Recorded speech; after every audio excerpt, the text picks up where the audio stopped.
अर्पण करो, चाहे मालिक को दरबार में रख के, चाहे मंगलाचरण कर दो, चाहे अंदेव की छोटी आरती कर दो। सबसे पहले अपने परमात्मा को अर्पण करो भगत जी, कुछ भी। बहुत सारी सावधानियां हैं। बुलंदशहर सात संगति का वीडियो आप भाई बहनों ने देख लिया होगा। हर प्रकार से मर्यादित होकर चलने पड़ेगा। जरा सी भी चूक हो गई उठा के पटक दिए जाएंगे। अब नहीं चलेगा वो गफलतबाजी, बिल्कुल 1% भी। 27 साल से बहुत सहन कर ली परमात्मा ने, अब नहीं करेगा भाई। खुल्लम खुल्ला अब कोई शर्मा शर्मी नहीं। अब परमात्मा ने भीड़ इकट्ठी नहीं करनी। शुरू में तो मालिक की मजबूरी थी कि एक बार लोग मेरे से जुड़े, बाद में ज्ञान समझेंगे धीरे धीरे। अब वो समय नहीं रहा। सब कुछ खोल के रख दिया परमात्मा ने, दाना दाना गिना दिया। अब ठोक ठोक बजा बजा के लेगा परमात्मा। अब मालिक को वो नहीं है कि भाई भीड़ इकट्ठी करनी है। अब आप और हम लोगों ने अपने आत्म कल्याण की टेंशन हो जानी चाहिए। अब आप और हमें गुरुजी से ज्यादा। गुरुजी ने वो कसक पैदा करने के लिए तो ये ज्ञान दिया हमें कि हमारे अंदर वो कसक पैदा हो मोक्ष के लिए। हम डरे कोई भी मर्यादा जो है वो तोड़ने से। देखो, इन नकली संतों के पास में ज्ञान नहीं है, लेकिन जानकारियां बहुत है इनके पास में। अब हमने इनकी जानकारियों को अपने यूज में लेना है।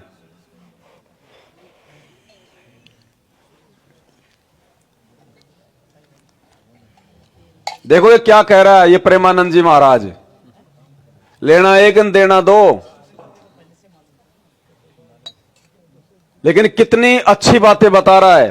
हमने देखो, हमारे मतलब की बात यदि कोई शराबी भी बता दे तो भी हमने ग्रहण कर लेनी है। शिक्षा हमने कहीं से भी लेनी है। जरूरी नहीं कि वो बात आपने अपने गुरुजी के मुंह से सुनी है कि नहीं सुनी। नहीं, गधे से ज्ञान मिल जाए और हमारे मतलब का है तो ले लो। वैसे तो परमात्मा ने अपने सत्संगों में कह रखा है कि अनुपदेशी का अन्न 3 लोक का भार होता है। 3 लोक का भार, चाहे तुम कितनी आरती कर दो। लेकिन शुरुआत में परमात्मा ने इतना ज्यादा हमारे को जो है बंदिश नहीं किया। क्यों? क्योंकि शुरुआत में परमात्मा को मालूम था कि ये ज्ञान नहीं समझ पाएंगे, ये इतनी मर्यादा नहीं निभा पाएंगी आत्माएं। इसलिए परमात्मा ने अपनी तरफ से उनको सुख दे दे के एक्स्ट्रा, एक की भैंस ठीक कर दी उसने 5 को जोड़ दिया। किसी का छोरा नौकरी लगा दिया परमात्मा ने, किसी का कैंसर ठीक कर दिया परमात्मा ने। अपनी तरफ से सुख दिए मालिक ने बढ़ा बढ़ा के, ताकि लोग एक बार जुड़ेंगे तो फिर ये ज्ञान दूंगा तो फिर ये धीरे धीरे समझेंगे। लेकिन अब वो समय नहीं रहा। अब इतना ज्ञान लेने के बाद में भाई और बहनों, अब हमने अपने घर से बाहर भी निकले तो अपनी पानी की बोतल साथ में लेके चलो। पानी की बोतल भी साथ में लेके चलो। किसी का पानी भी मत पियो। इमरजेंसी जरूरत पड़ जाए तो पानी की बोतल ले लो, आजकल दुकानें हर जगह है। या किसी हैंडपंप का पानी पी लो। लेकिन किसी भी प्याऊ का पानी मत पी लेना, क्योंकि वो धर्म के लिए खोली है उसने। किसी भी थड़ी पे, चाय की दुकान पे, होटल पे मटके का टंकी का पानी मत पीना। हर प्रकार के आदमी हाथ देते हैं, कोई मुंह लगाता है, कोई क्या करता है। सच्चाई भगत जी, किसी से भी आपका क्या मतलब है? जैसे हम अब मेरे परिवार में मेरे भाई बहन हैं, लेकिन रहते वो अलग हैं। दास अकेला रहता है, तो किसी का भी मतलब, किसी का मतलब यहां तक है कि अपने उन भगत भाई बहनों के घर भी पानी मत पियो जो गुरुजी को भोग नहीं लगाते। तो जो अनुपदेशी हैं उनका अनुपदेशी तो मतलब ही नहीं, उनका तो मतलब ही नहीं, उनका तो मतलब ही नहीं है। और जो उपदेशी हैं, जो संत रामपाल जी को भोग नहीं लगाते, चाहे वो परिवार से हैं, कोई भी हो भगत जी, कोई शर्मा शर्मी नहीं। मालिक ने स्पष्ट कर दिया, बार बार समझा दिया। गीता अध्याय 3 श्लोक 13, जो व्यक्ति पूर्ण परमात्मा को भोग लगाए बिना अन्न खाते हैं वो तो क्या खा रहे हैं? तो सत्सेवकों के अलावा धरती पे कोई परमात्मा को भोग नहीं लगा रहा, क्योंकि धरती पे किसी को पता ही नहीं कि परमात्मा कौन है। तो वो अन्न नहीं, वो पाप है। और वो लोग जो जानबूझ के ऐसा कर रहे हैं, जगत को तो पता नहीं है, लेकिन हमारे भगत भाइयों को तो पता है। वो भी भोग नहीं लगा रहे मैनेजमेंट वाले, तो वो तो जानबूझ के सांची तज रहे हैं। और कहते हैं जानबूझ साची तजे, करे झूठ से ने, जाकी संगति है प्रभु सपने में भी ना दे। उन लोगों की तो शकल देखना भी महापाप है। पापी प्रभात ना भेटो, मुख देखे पाप लगे जिसका, 9 मास गर्भ त्रास दई, धिक्कार जन्म उनकी मां का। वो तो इतने दोषी बनेंगे परमात्मा के, भले आप और हमारे वो गुरु भाई हैं, लेकिन उनके घर का पानी भी मत पीना मैनेजमेंट वालों का, क्योंकि वो गुरु जी को भगवान नहीं मानते, वो उनको भोगने लगाते, और वो पाप जहर है हमारे लिए वो अनाज। कहां जरूरत पड़ गई आपको बाहर का भोजन करने की? आजकल ऐसी कोई यात्रा ही नहीं जो आदमी कोई बैलगाड़ी में करे, कोई ऊंट गाड़ी में करे, जो उसको 4 दिन लगे। सबके घर में साधन है, सबके घर में बाइक है, सुबह जाते हैं शाम को आते हैं, सुबह अपना टिफिन बनाओ, अपना खा के जाओ, शाम को आके खाओ अपने घर पे। कहां जरूरत पड़ गई? और जरूरत भी पड़ जाए तो भाई बल्कि फल फ्रूट खा लो, जूस जास पी लो, इससे ज्यादा नहीं। ये कचौड़ी फकोड़ी नमकीन फमकीन तो खानी ही नहीं हमने, ये तो वैसे भी जहर हैं। बनाने वाले के विचार भी आएंगे उनमें, अब ये गलती नहीं करनी हमने। और क्या कह रहे हैं ये प्रेमानंद जी, सुन लो। जिन रसोई में जिन पात्रों में मांस रांधा गया, उसमें चाहे आप बिल्कुल खीर पूड़ी कचौड़ी रोटी सब्जी सात्विक बनाए तो भी वो अभक्ष्य पदार्थ के समान ही आपकी बुद्धि को भ्रष्ट कर देगा। चाहे वो रिश्ते नातेदार की रसोई हो, चाहे वो किसी भोजनालय की रसोई हो, जिसमें मांस रांधा गया उस रसोई का अन्न यदि खाओगे तो आपकी बुद्धि भ्रष्ट हो जाएगी। सात्विक आहार जब नहीं तो बुद्धि का विचार सात्विक कैसे हो सकता है? और सतगुरु रामपाल जी भगवान ने भी एक सत्संग में कह रखा है कि जिन रिश्तेदारों के यहां पे कोई मांस मिट्टी खाता है उनका तो भोजन भी नहीं खाना चाहिए। और वही बात यहां पे ये प्रेमानंद जी कह रहे हैं कि जिन पात्रों में मांस पकाया गया हो, उन पात्रों में चाहे कितना साफ कर लो, चाहे कितना हलवा पूड़ी कितना सात्विक भोजन बना लो, वो जो गुण है वो आएगा, वो आपकी बुद्धि को भ्रष्ट करेगा। अरे जब ये नकली भी इतना सब कुछ जानते हैं, हालांकि ये मानते नहीं, खाते हैं ये, हमने इनसे भी शिक्षा लेनी है आगे बढ़ने के लिए। अब नहीं, अब गलती नहीं करेंगे। तो 10वें अंश का पैसा ज्यादातर के पास में रखा हुआ है, 500-700 रुपए की 1 लीटर की कौन सा वो थर्मस आ जाता है जो 24 घंटे पानी उसमें ठंडा रहता है। अपना जब भी जाओ अपना साथ में लेके जाओ, अपने हाथ में लटका लो।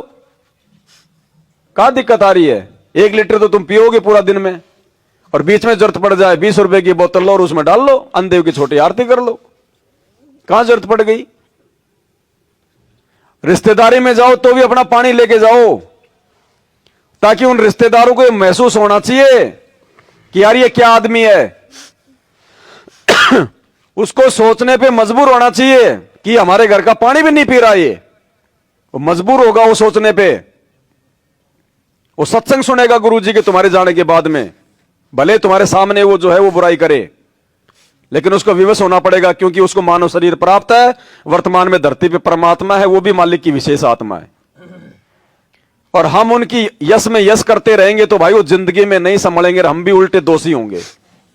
मत खाना खाओ उनके, स्पष्ट बोल दो भैया तुम लोग निगुरे हो, निगुरे आदमी पे 3 लोग का भार है, मुझे नरक में नहीं जाना, बाकी तेरे से मेरा कोई बैर नहीं। अच्छी आत्मा होगी तो सत्संग सुनना शुरू कर देगा, और यदि वो दुष्ट होगा तो फिर हमें ऐसों की आवश्यकता भी नहीं है। और भगत का किसी रिश्तेदार से कोई स्वार्थ नहीं होता है, क्योंकि हम अपने भगवान के भरोसे हैं। हमारी डिमांड हमारा परमात्मा पूरी करेगा, रिश्तेदार नहीं करेगा। भिखारी हम है नहीं किसी के, ये नाम लेने के बाद में अनाज हम रिश्तेदार के मांगने नहीं जाएंगे। फिर हमें उनकी आवश्यकता क्या है? पहली बात तो रिश्तेदारों के जाना है नहीं, जितनी जरूरत हमें है उससे ज्यादा उनको होनी चाहिए। हमारी जरूरतें तो नाम लेने के बाद में जो है कम हो जानी चाहिए। हम क्यों जा रहे हैं? हम मतलब ही नहीं है क्या? हमारे को मिलने की ज्यादा इच्छा होती है क्या? वो नहीं आ सकते मिलने के लिए। और भाई ये नाता तोड़ना पड़ेगा, हाथ तोड़ लो या चाहे जो है बल्कि चोट खा के तोड़ लेना। परमात्मा ने एक ही बात बोल दी, जगत का और भगत का 36 का आंकड़ा। अब यदि उसमें कोई 19-20 करने का प्रयास करेगा, चोट खाएगा।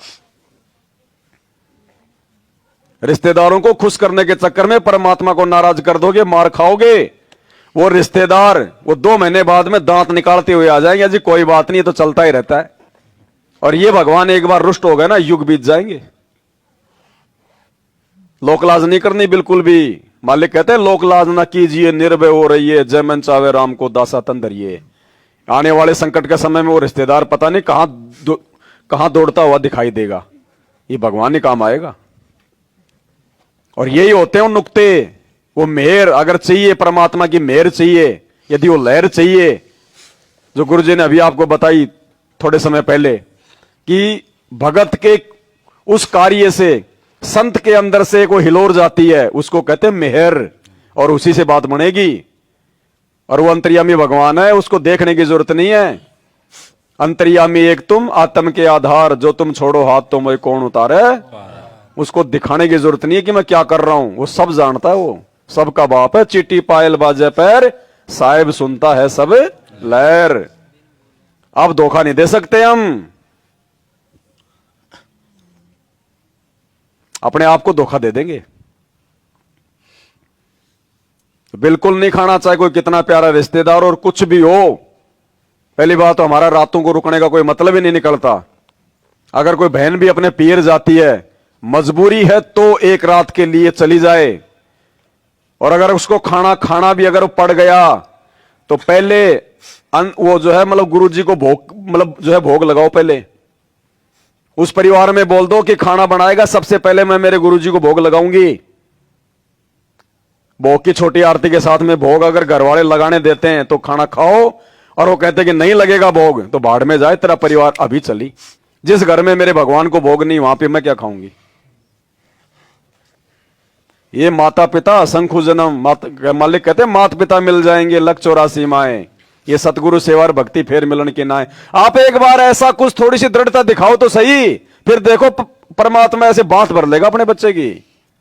लेकिन हम लोग पहले डर जाते हैं कि फूफा क्या कहेगा, फूफी क्या कहेगी।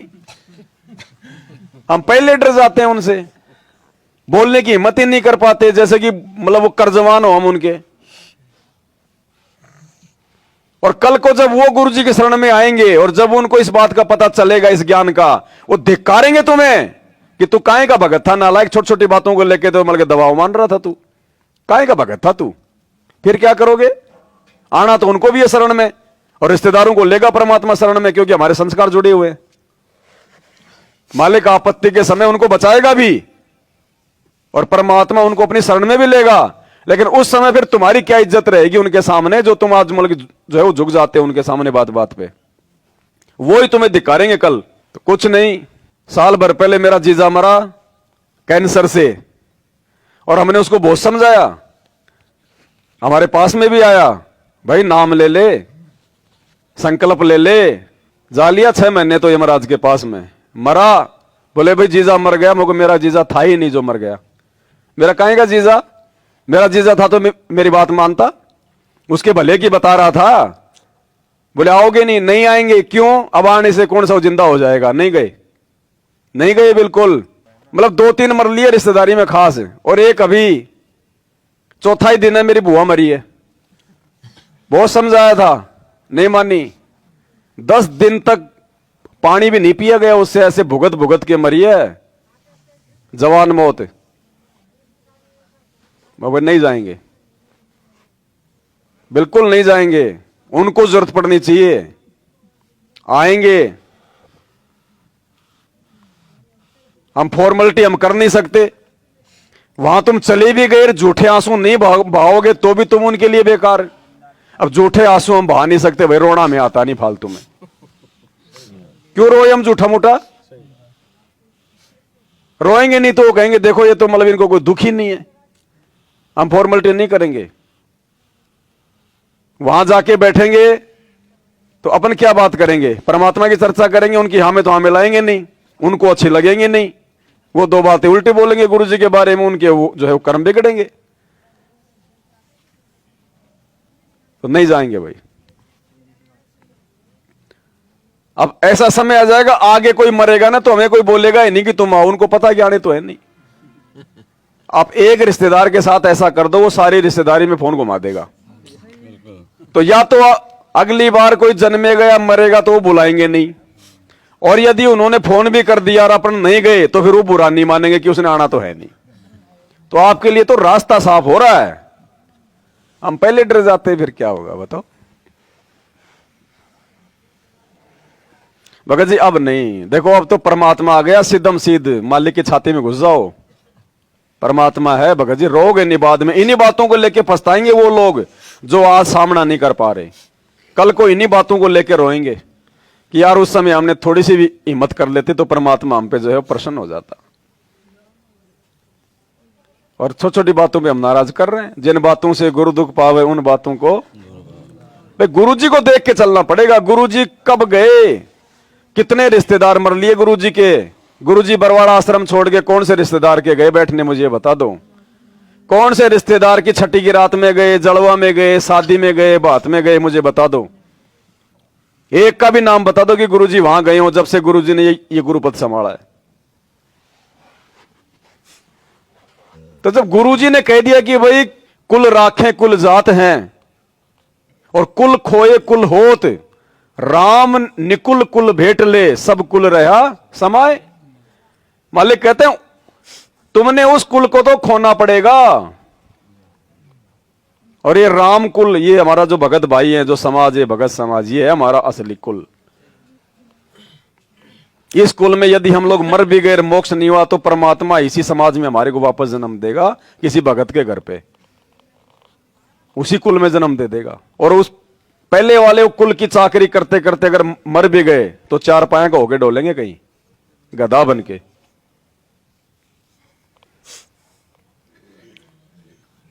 तो भगत जी अब ढील मत दो बिल्कुल भी मर्यादाओं को लेके, चाहे कोई भी नाराज हो चाहे। और जो भाई बहन जो कम से कम 5 साल जो पूरे कर चुके हैं अपनी इस भक्ति यात्रा के, भाई ब्याह शादी में मत जाओ, 1% ही मत जाओ। जाना ही मतलब दोषी बनना है परमात्मा का। छोड़ देने पछलियों की रीत सतगुरु, जब हमारी पद्धति है ये रमेणी और वो कर रहे हैं कौन सी, वो परंपरागत। और हम यदि उनकी उन परंपराओं में सहयोग देंगे तो सहयोग देना ही परमात्मा का दोषी बनना हो गया। सहयोग देना ही, वो भीड़ में भीड़ करना ही परमात्मा का दोषी हो गया। हम जाना छोड़ेंगे नहीं तो वो मनाना नहीं छोड़ेंगे। इसी को लोकलाज कहते हैं। और यही बताया परमात्मा ने, राज त्यागना सहज है, सहज नारी का ने, मान बढ़ाई ईर्ष्या दुर्लभ तजना, कि मेरी बेइज्जती हो जाएगी, रिश्तेदार क्या कहेंगे। हाँ तो भाई तू आज रिश्तेदारों को खुश कर फिर। तो हमने तो भाई परमात्मा प्रसन्न करना भगत जी, किसी को प्रसन्न नहीं करना। ना फालतू के समाज में कोई यारी, ना कोई दोस्ती, कोई यार नहीं होना चाहिए हमारा भगत जी, ध्यान रख लेना। अगर भगत का अगर ये आ गया कि वो उस भगत का दोस्त है, मर गया वहीं। इस मार्ग में यारी दोस्ती बिल्कुल नहीं है, कोई मित्र कोई सहेली नहीं होती इस मार्ग में। वो भगत नहीं है, फिर उसको ज्ञान नहीं है। हमारा एक ही यार है, एक ही मित्र है बस, हमारा गुरु। तमेव माता च पिता तमेव, तमेव बंधु च सखा तमेव, तमेव विद्या च द्रविणम तमेव, तमेव सर्व मम देव देव। यानी सारे रिश्ते नाते हमारे गुरुजी में हैं। इसमें देव देवता से लेकर यहां तक मां बाप तक आ गए, भाई बंधु रिश्तेदार सब आ गए। यानी वो सारे रिश्तेदार, वो सारे रिश्ते नाते हमने अपने गुरुजी में खोजने। अलग थलग होना पड़ेगा भगत जी, बिल्कुल। माता बहनों को तो अगर सतलोक जाना है तो ध्यान रखना, विधवा की तरह रहना पड़ेगा। विधवा लगना चाहिए कि ये जगत वाली है और ये भगत वाली है। तो देखो बहन जी, जब तक हम समाज की तरफ से विधवा नहीं होंगे तब तक भगवान की तरफ से हम स्वागण नहीं होंगे।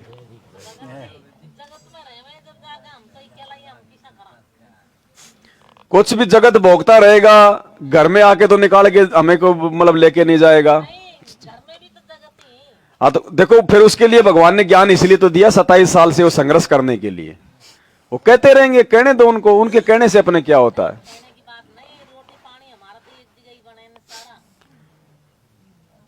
तो कोई दिक्कत नहीं, उसमें क्या प्रॉब्लम है।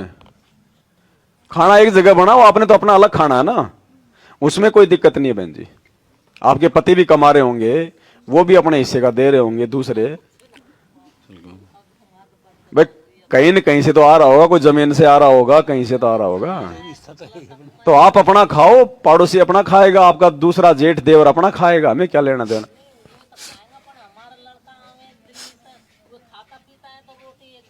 ना उसमें क्या दिक्कत है, मांस थोड़ी बना रहे हो, रोटी तो आप बनाओगे ना, तो रोटी बना के दो अपने बेटे को, चाहे शराब पियो चाहे मांस खाओ, उससे क्या लेना देना है, उससे कोई दिक्कत नहीं है बहन जी। अब मान लो किसी भगत का होटल है, तो क्या कोई मांसाहारी आदमी अगर बोलेगा भाई साहब मुझे दाल रोटी दे, तो क्या हम उसको देंगे? नहीं। अपना जो कर्म है वो करो, उसके कर्म उसके साथ में, अपने को मर्यादाओं में रह के करना अपना काम।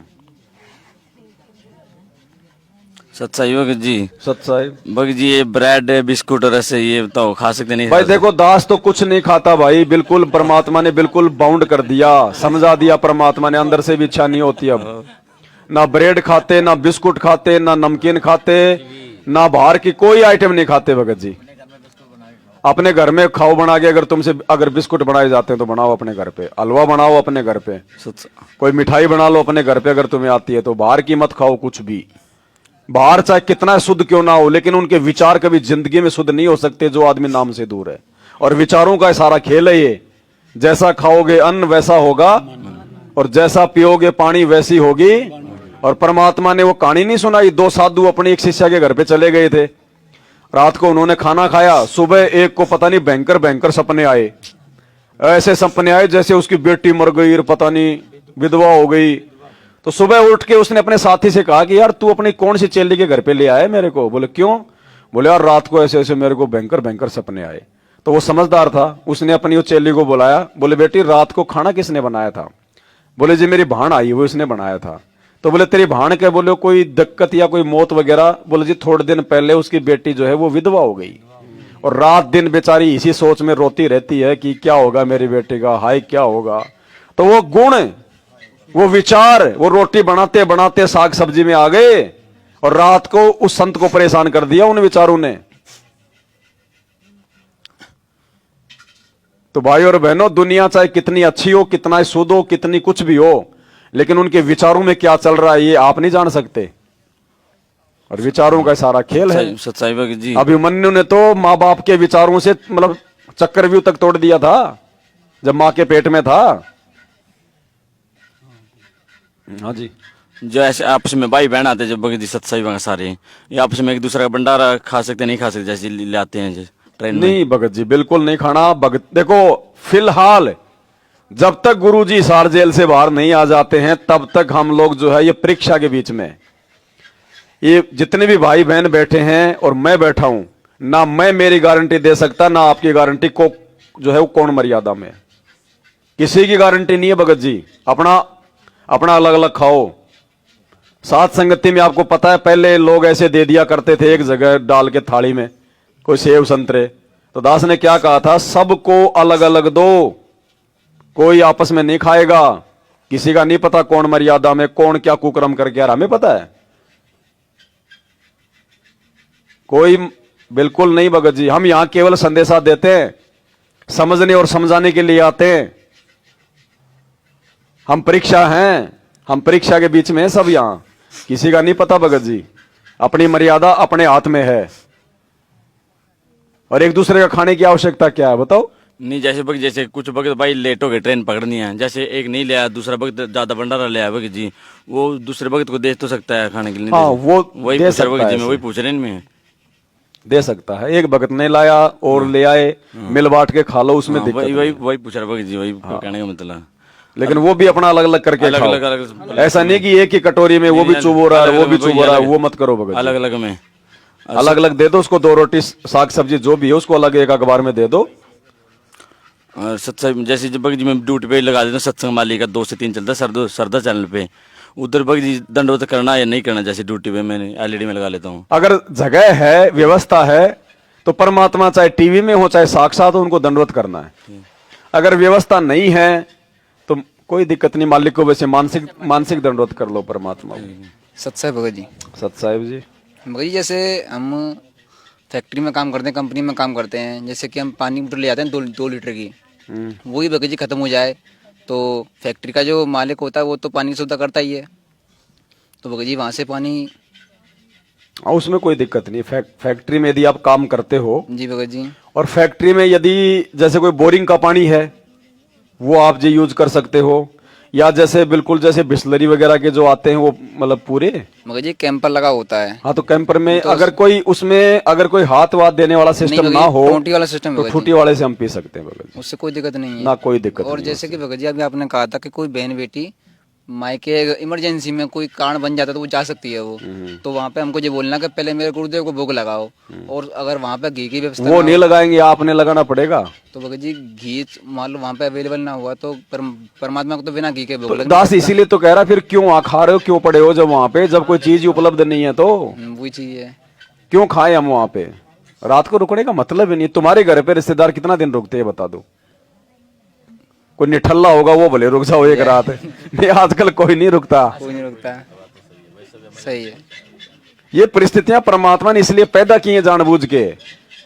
ये साधन वादन भगवान ने इसलिए दिए कि हमारे को ऐसी समस्याओं का सामना ना करना पड़े। जी भगत जी। नहीं पहले रिश्तेदार एक बार आता था उसका 7 दिन का पता नहीं, 4 दिन तो उसको भैंस दिखा के लाते थे, वहां है वहां है वहां है, रोज शाम को फिर उधर से दारू का वो लेके आते थे उसके लिए। और जैसे भगत जी मेरे साथ में एक भगत जी आए, तो अब पानी वाली बात थी, तो अब जैसे उनके छोटे बच्चे हैं, अब स्कूल जाते हैं, उनकी बोतल खत्म हो जाती है पानी की, तो वो तो स्कूल से पानी लेंगे, और ना तो उन पर मंगला चढ़ाता ना उन पर भूख की आरती आती, तो फिर वो पानी के अशुद्ध, वो तो पानी तो शुद्ध ही है, जबकि वो फिर पानी शुद्ध कैसे होगा। कहाँ पे, स्कूल में? स्कूल में।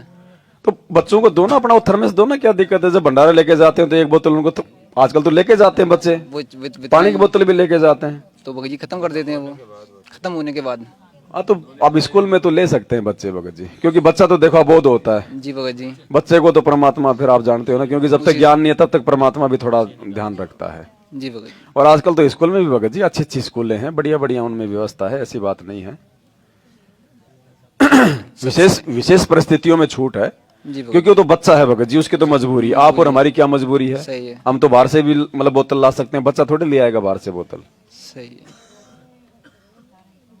और भगत जी मैं किसान हूँ, जैसे कि मैं अपने गांव में खेती करने जाता हूँ, तो अब वहाँ पे मैं रुकना पड़ता है रात में, तो वहाँ पे हम तो गांव से आ गए हैं, लेकिन खेती करने के लिए हम गांव में जाते हैं हम। तो जैसे कि अब फसल होगी, अब उसको हम काटने जाएंगे, फिर कटवा के लेके आएंगे मशीन से, कटर से, तो भगत जी वहाँ पे हमें रुकना पड़ता है। तो भगत जी वहाँ पे तो हम भंडारे लेते हैं, फिर वहाँ पे कैसे। कौन होता है गाँव में आपका? और बड़ी मम्मी और बड़े पापा, मतलब ताऊ और ताई।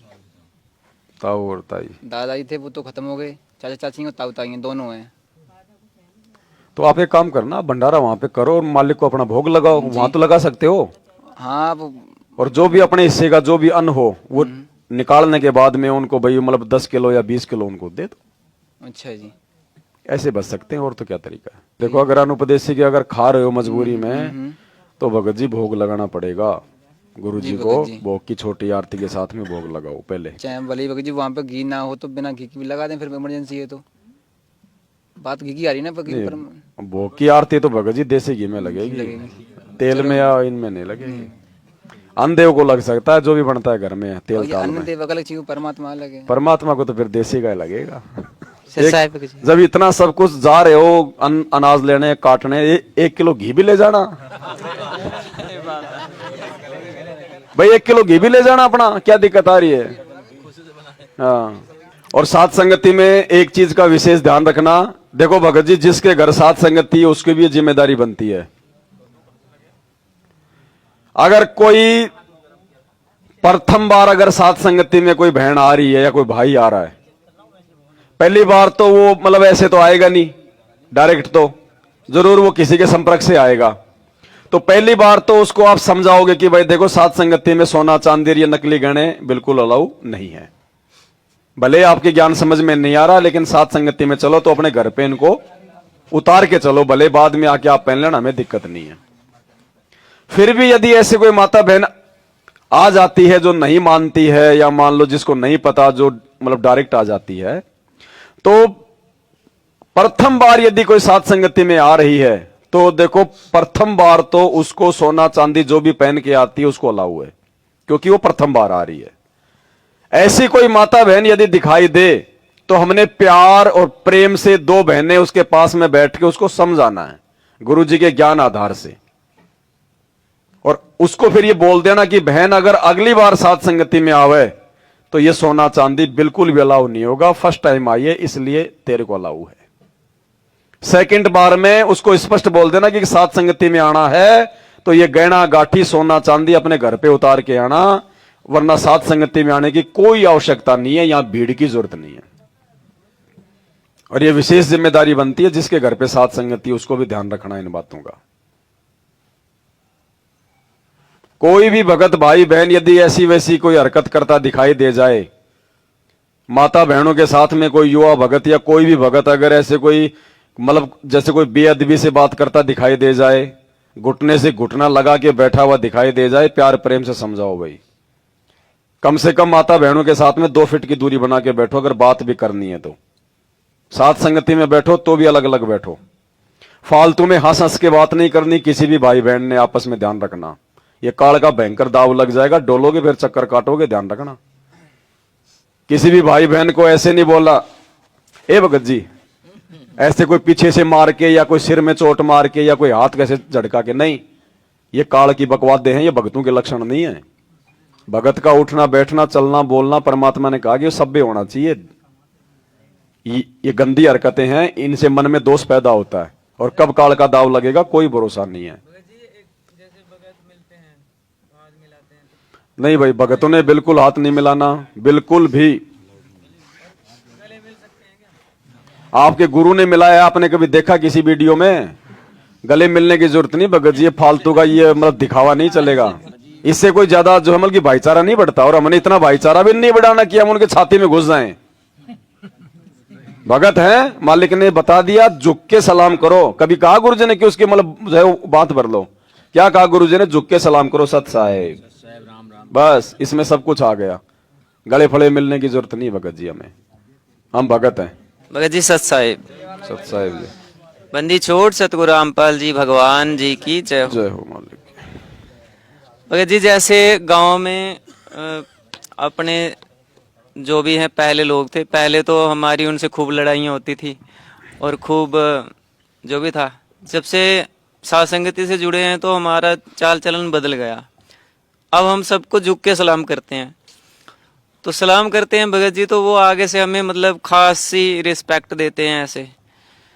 तो भगत जी जो मित्रता के बारे में आप बोल रहे थे, मतलब उसको थोड़ा आप बताइए, क्योंकि गुरुजी ने एक तो ये भी कहा है कि आपको सबसे मित्र भाव होके चलना है, और एक ये बात है कि भाई हमने किसी से मित्रता भी नहीं रखनी, तो ये दोनों में कैसी है, मतलब इनको आप बताइए। मित्रता के भाव का मतलब है कि हमने किसी के साथ में लड़ाई झगड़ा नहीं करना, फालतू में कोई मनमुटाव नहीं करना, हमने किसी के बारे में कोई मतलब निंदा चुगली नहीं करनी, अपने मतलब से मतलब रखना है। बाकी फालतू में किसी के साथ नहीं उठना बैठना। आपने गांव में या किसी मित्र से कोई काम है, कोई जरूरी है, अपने काम तक सीमित रहो। अपना काम किया, तुरंत राम रहीम करके वापस आ जाओ। ये नहीं कि उसके साथ में बैठ के बल्कि गप्पे मारने लग जाओ। इसके लिए परमात्मा ने मना किया है। बाकी भगत का ये नहीं कि भाई गांव में आप किसी से बोलो मत, आप चलो ही मत। आपको जरूरत है तो जाओ आप उसके घर पे, फालतू में टाइम पास के लिए मत जाओ कि यार थोड़ा सा वहां चलता हूं, उसके घर पे चलता हूं। वो 2 की 4 बातें बन जाएंगी फिर। इसलिए परमात्मा कहते हैं दुनिया से ती दोस्ती और पड़े भजन में भंग, एका एक की राम से या साधु के संग। एका एक की राम से यानी या तो अपने गुरुजी के संपर्क में रहो। कैसे? गुरुजी के मंत्र जाप करो, गुरुजी के सत्संग सुनो, गुरुजी के शब्द सुनो, या साधु के संग, या अपने भगत भाइयों से मिल लो, कोई गांव में हो तो, नहीं तो कोई भाई कोई फोन पे बात कर लो, नहीं तो अपने खेतों में चले जाओ, मालिक के शब्द सुन लो, मालिक का सत्संग चला के घूमते रहो। लेकिन फालतू में जगत वालों के साथ में नहीं बैठना। कोई 2 आदमी बात कर रहे हैं, हुक्का पी रहे हैं, तुम जाके साइड में बैठ गए, नहीं, ये भी अलाउ नहीं है। कोई ताश खेल रहा है, तुम जाके बैठ गए, नहीं, अलाउ नहीं है। तुम्हारा समय बर्बाद होगा, श्वास बर्बाद होगी। कबीरा दुनिया से ती दोस्ती, ओए भजन में भंगे, एका एकी राम से है कै साधु के संगे। बिना सत्संगी के पास बैठने में भी आपको पाप लगेगा, आपका भजन भंग हो सकता है। तो इसलिए बताया, या तो अपने सत्संगी दौरे जा बैठे या फिर अपना नाम पर ला गया रहे। अगर आप किसी दूसरे के पास बैठोगे हुक्का पाड़ पे, तो जानते ने कहा लो पी लो मेरे यार, तो ने कहेगा ना मन तो छोड़ दिया। क्यों, क्या हो गया भाई, नाम ले लिया, ओ तुरे की सोचू खा कर बिल्ली ने कहा आज करन चाली, यानी 36 ताने मारेगा। और फिर नो कहेगा भाई काल न तो रोटी भी छुटवाओगे तेरी, यो नारा सत्संग देखा। तो आपके मन में विक्षेप हो सकता है, 1 दिन में, 2 दिन में, 3 दिन में, तो जरूर अपना रंग वो चढ़ा के मानेगा। तो इस करके उड़ा बैठे नहीं उस दौरे, अपना सत्साहिब कर उठ कर चलता बना। कोई प्रेमी दौरा बैठे, प्रेमी नहीं है तो अपनी कैसेट ला ले, कैसेट भी नहीं है तो अपना नाम सुमन लाग जा, खेत में चला जा, घूमे जा, भजन करें जा, अपना डोला पर कहंडे जा, वैसे बैठ कर ले जा, डे के में धूप में कोठड़े का गए अपनी चारपाई ना कर। तो कहते हैं कबीरा रसरी पाव में केसो वै सुख चैन, यो श्वास नंगारा कूच का तेरा बाज रहा दिन रहने। अपने प्रेमी यानी अपने भगत के पास, प्रेमी मतलब ये नहीं कि कोई यार दोस्त है, प्रेमी मतलब अपना भगत है। जैसे राधा स्वामी ये धन धन सतगुरु वाले कहते ना, प्रेमी, प्रेमी यानी हमारा भगत है। तो मालिक ने स्पष्ट कर रखा हर चीज को भगत जी, अनावश्यक तरीके से किसी के साथ फालतू की बातचीत नहीं, फालतू का मेलजोल नहीं, कोई टाइम पास नहीं। भगत को टाइम पास के लिए समय नहीं होना चाहिए। भगत को तो 3 समय की आरती, मंत्र, सत्संग, सुमरण से टाइम नहीं मिलेगा। अगर सही ढंग से वो करेगा तो टाइम ही नहीं है उसके पास में बकवाद के लिए। हम मेरी ताऊ जी है, मैं दुकान पे रहता हूँ, घर जाता हूँ तो वो बता रहे कि मेरे पास आ जाए, क्यों मालिक की चर्चा करते हैं हम ज्यादा। तो अच्छा, तो वो वहाँ पे जाते तो वो बुला देते, वहाँ पे जाते तो कम से कम घंटा 2 घंटा तो वहाँ पे लगता है, जहाँ तो मर्यादा खंड नहीं होते ना कुछ। अगर मालिक की चर्चा कर रहे हो तो कोई मर्यादा खंडित हाँ, नहीं। मालिक की चर्चा चलती है और उसके बाद बस ज्ञान गंगा पुस्तक है, उसके हाँ, तो ऊपर कोई चर्चा दिक्कत चलती नहीं। रहती है। परमात्मा की चर्चा चाहे 4 घंटे बैठ के करो किसी के साथ में, वो तो आपका ही भला और उसका भी भला है। तो अभी मतलब वो धीरे धीरे सत्संग भी सुन रहे हैं और ज्ञान गंगा पुस्तक हाँ, तो भी। अच्छी बात है, उनको अपने रंग में रंगो, बहुत अच्छी बात है। ये तो ऐसे बैठने से, परमात्मा की चर्चा करने से कोई दोष नहीं, उसमें तो हमारा भला ही है, हमारा फायदा ही है। मालिक के लिए बर्तन भी ले लिए थे, भोग भी लगता था, लेकिन अब भगत जी जब सारी सुविधा दोबारा से सुचारू करनी चाहिए, तो मालिक के जैसे जलराम के लिए, आसन के लिए हर चीज ले आया, लेकिन पता नहीं भगत जी जो मालिक भोग रख लिया लेकिन लगाया नहीं जाता, वो किस कारण से परमात्मा स्वीकार ना कर रहे, या मेरे अंदर कोई कमी देखो है? भगत जी, अगर आपको बनाना भी आता है, फिर भी यदि ऐसी नौबत आपके साथ में हो रही है तो कहीं न कहीं हमारी कमजोरी है। भगत जी मंत्र है वो, उसमें भी ऐसी चल रही है, जबरदस्ती करता हूँ जब होता है, लेकिन मंत्र भी फिर कहीं न कहीं आपके मर्यादाओं में दिक्कत है भगत जी। मा- आप अगर उसी श्रद्धा, उसी भाव से भोग लगा रहे हो तो परमात्मा स्वीकार ना करें, ऐसा तो हो ही नहीं सकता। कहीं न कहीं हमारे अंदर कमी है भगत जी। कमी क्या है? परमात्मा से जो है प्रार्थना करके उसको जानने का प्रयास करो। ऐसा तो नहीं हो सकता भगत जी। मालिक है वो तो चाहे सूखा लगा दो उसको भी स्वीकार करेगा। अगर भाव सही है, श्रद्धा सही है तो वो है कि कोई कुछ गलती भी कर रखी हो। गलती भगत जी ऐसे कोई गलती जानबूझ के तो करूंगा नहीं। फिर भी मालिक से प्रार्थना करो, परमात्मा याद दिलाएगा भगत जी, ऐसी बात नहीं है। कई बार हो जाता है, हमें नहीं पता चलता, हो जाती हैं गलतियां। भाई जब वो लालदास कलकत्ता गया हुआ था लेके वो ग्रंथ साहब अपनी टोली, और 3 दिन तक उसको भोजन नहीं मिला तो झाड़ियों में जाकर रोया, आंख लगी तो परमात्मा ने बताया कि तेरे टोली में एक संत है, उसके पास 500 रुपए है, और भाई जब तक 500 रुपए मैं भंडारा नहीं दूंगा। उसको फिर उसने कहा भाई मतलब जिसके पास 500 रुपए वो दे दो, तो कोई नहीं बोले। बोला भाई सबकी मैं चेकिंग करूंगा, तो चेकिंग का नाम लेते हो बोला मेरे पास है, मैं को नहीं देता। बोले नहीं दे रहा तो यहां से बोले गोली हो ले। तो जैसे ही वो गया, परमात्मा ने उन सेठों में प्रेरणा कर दी, साधु भूखे बैठे 3 दिन के, तुम मरोगे। बैगियां भर भर के, बैलगाड़ी भर भर के भंडारे के पहुंच गई 2 घंटे में।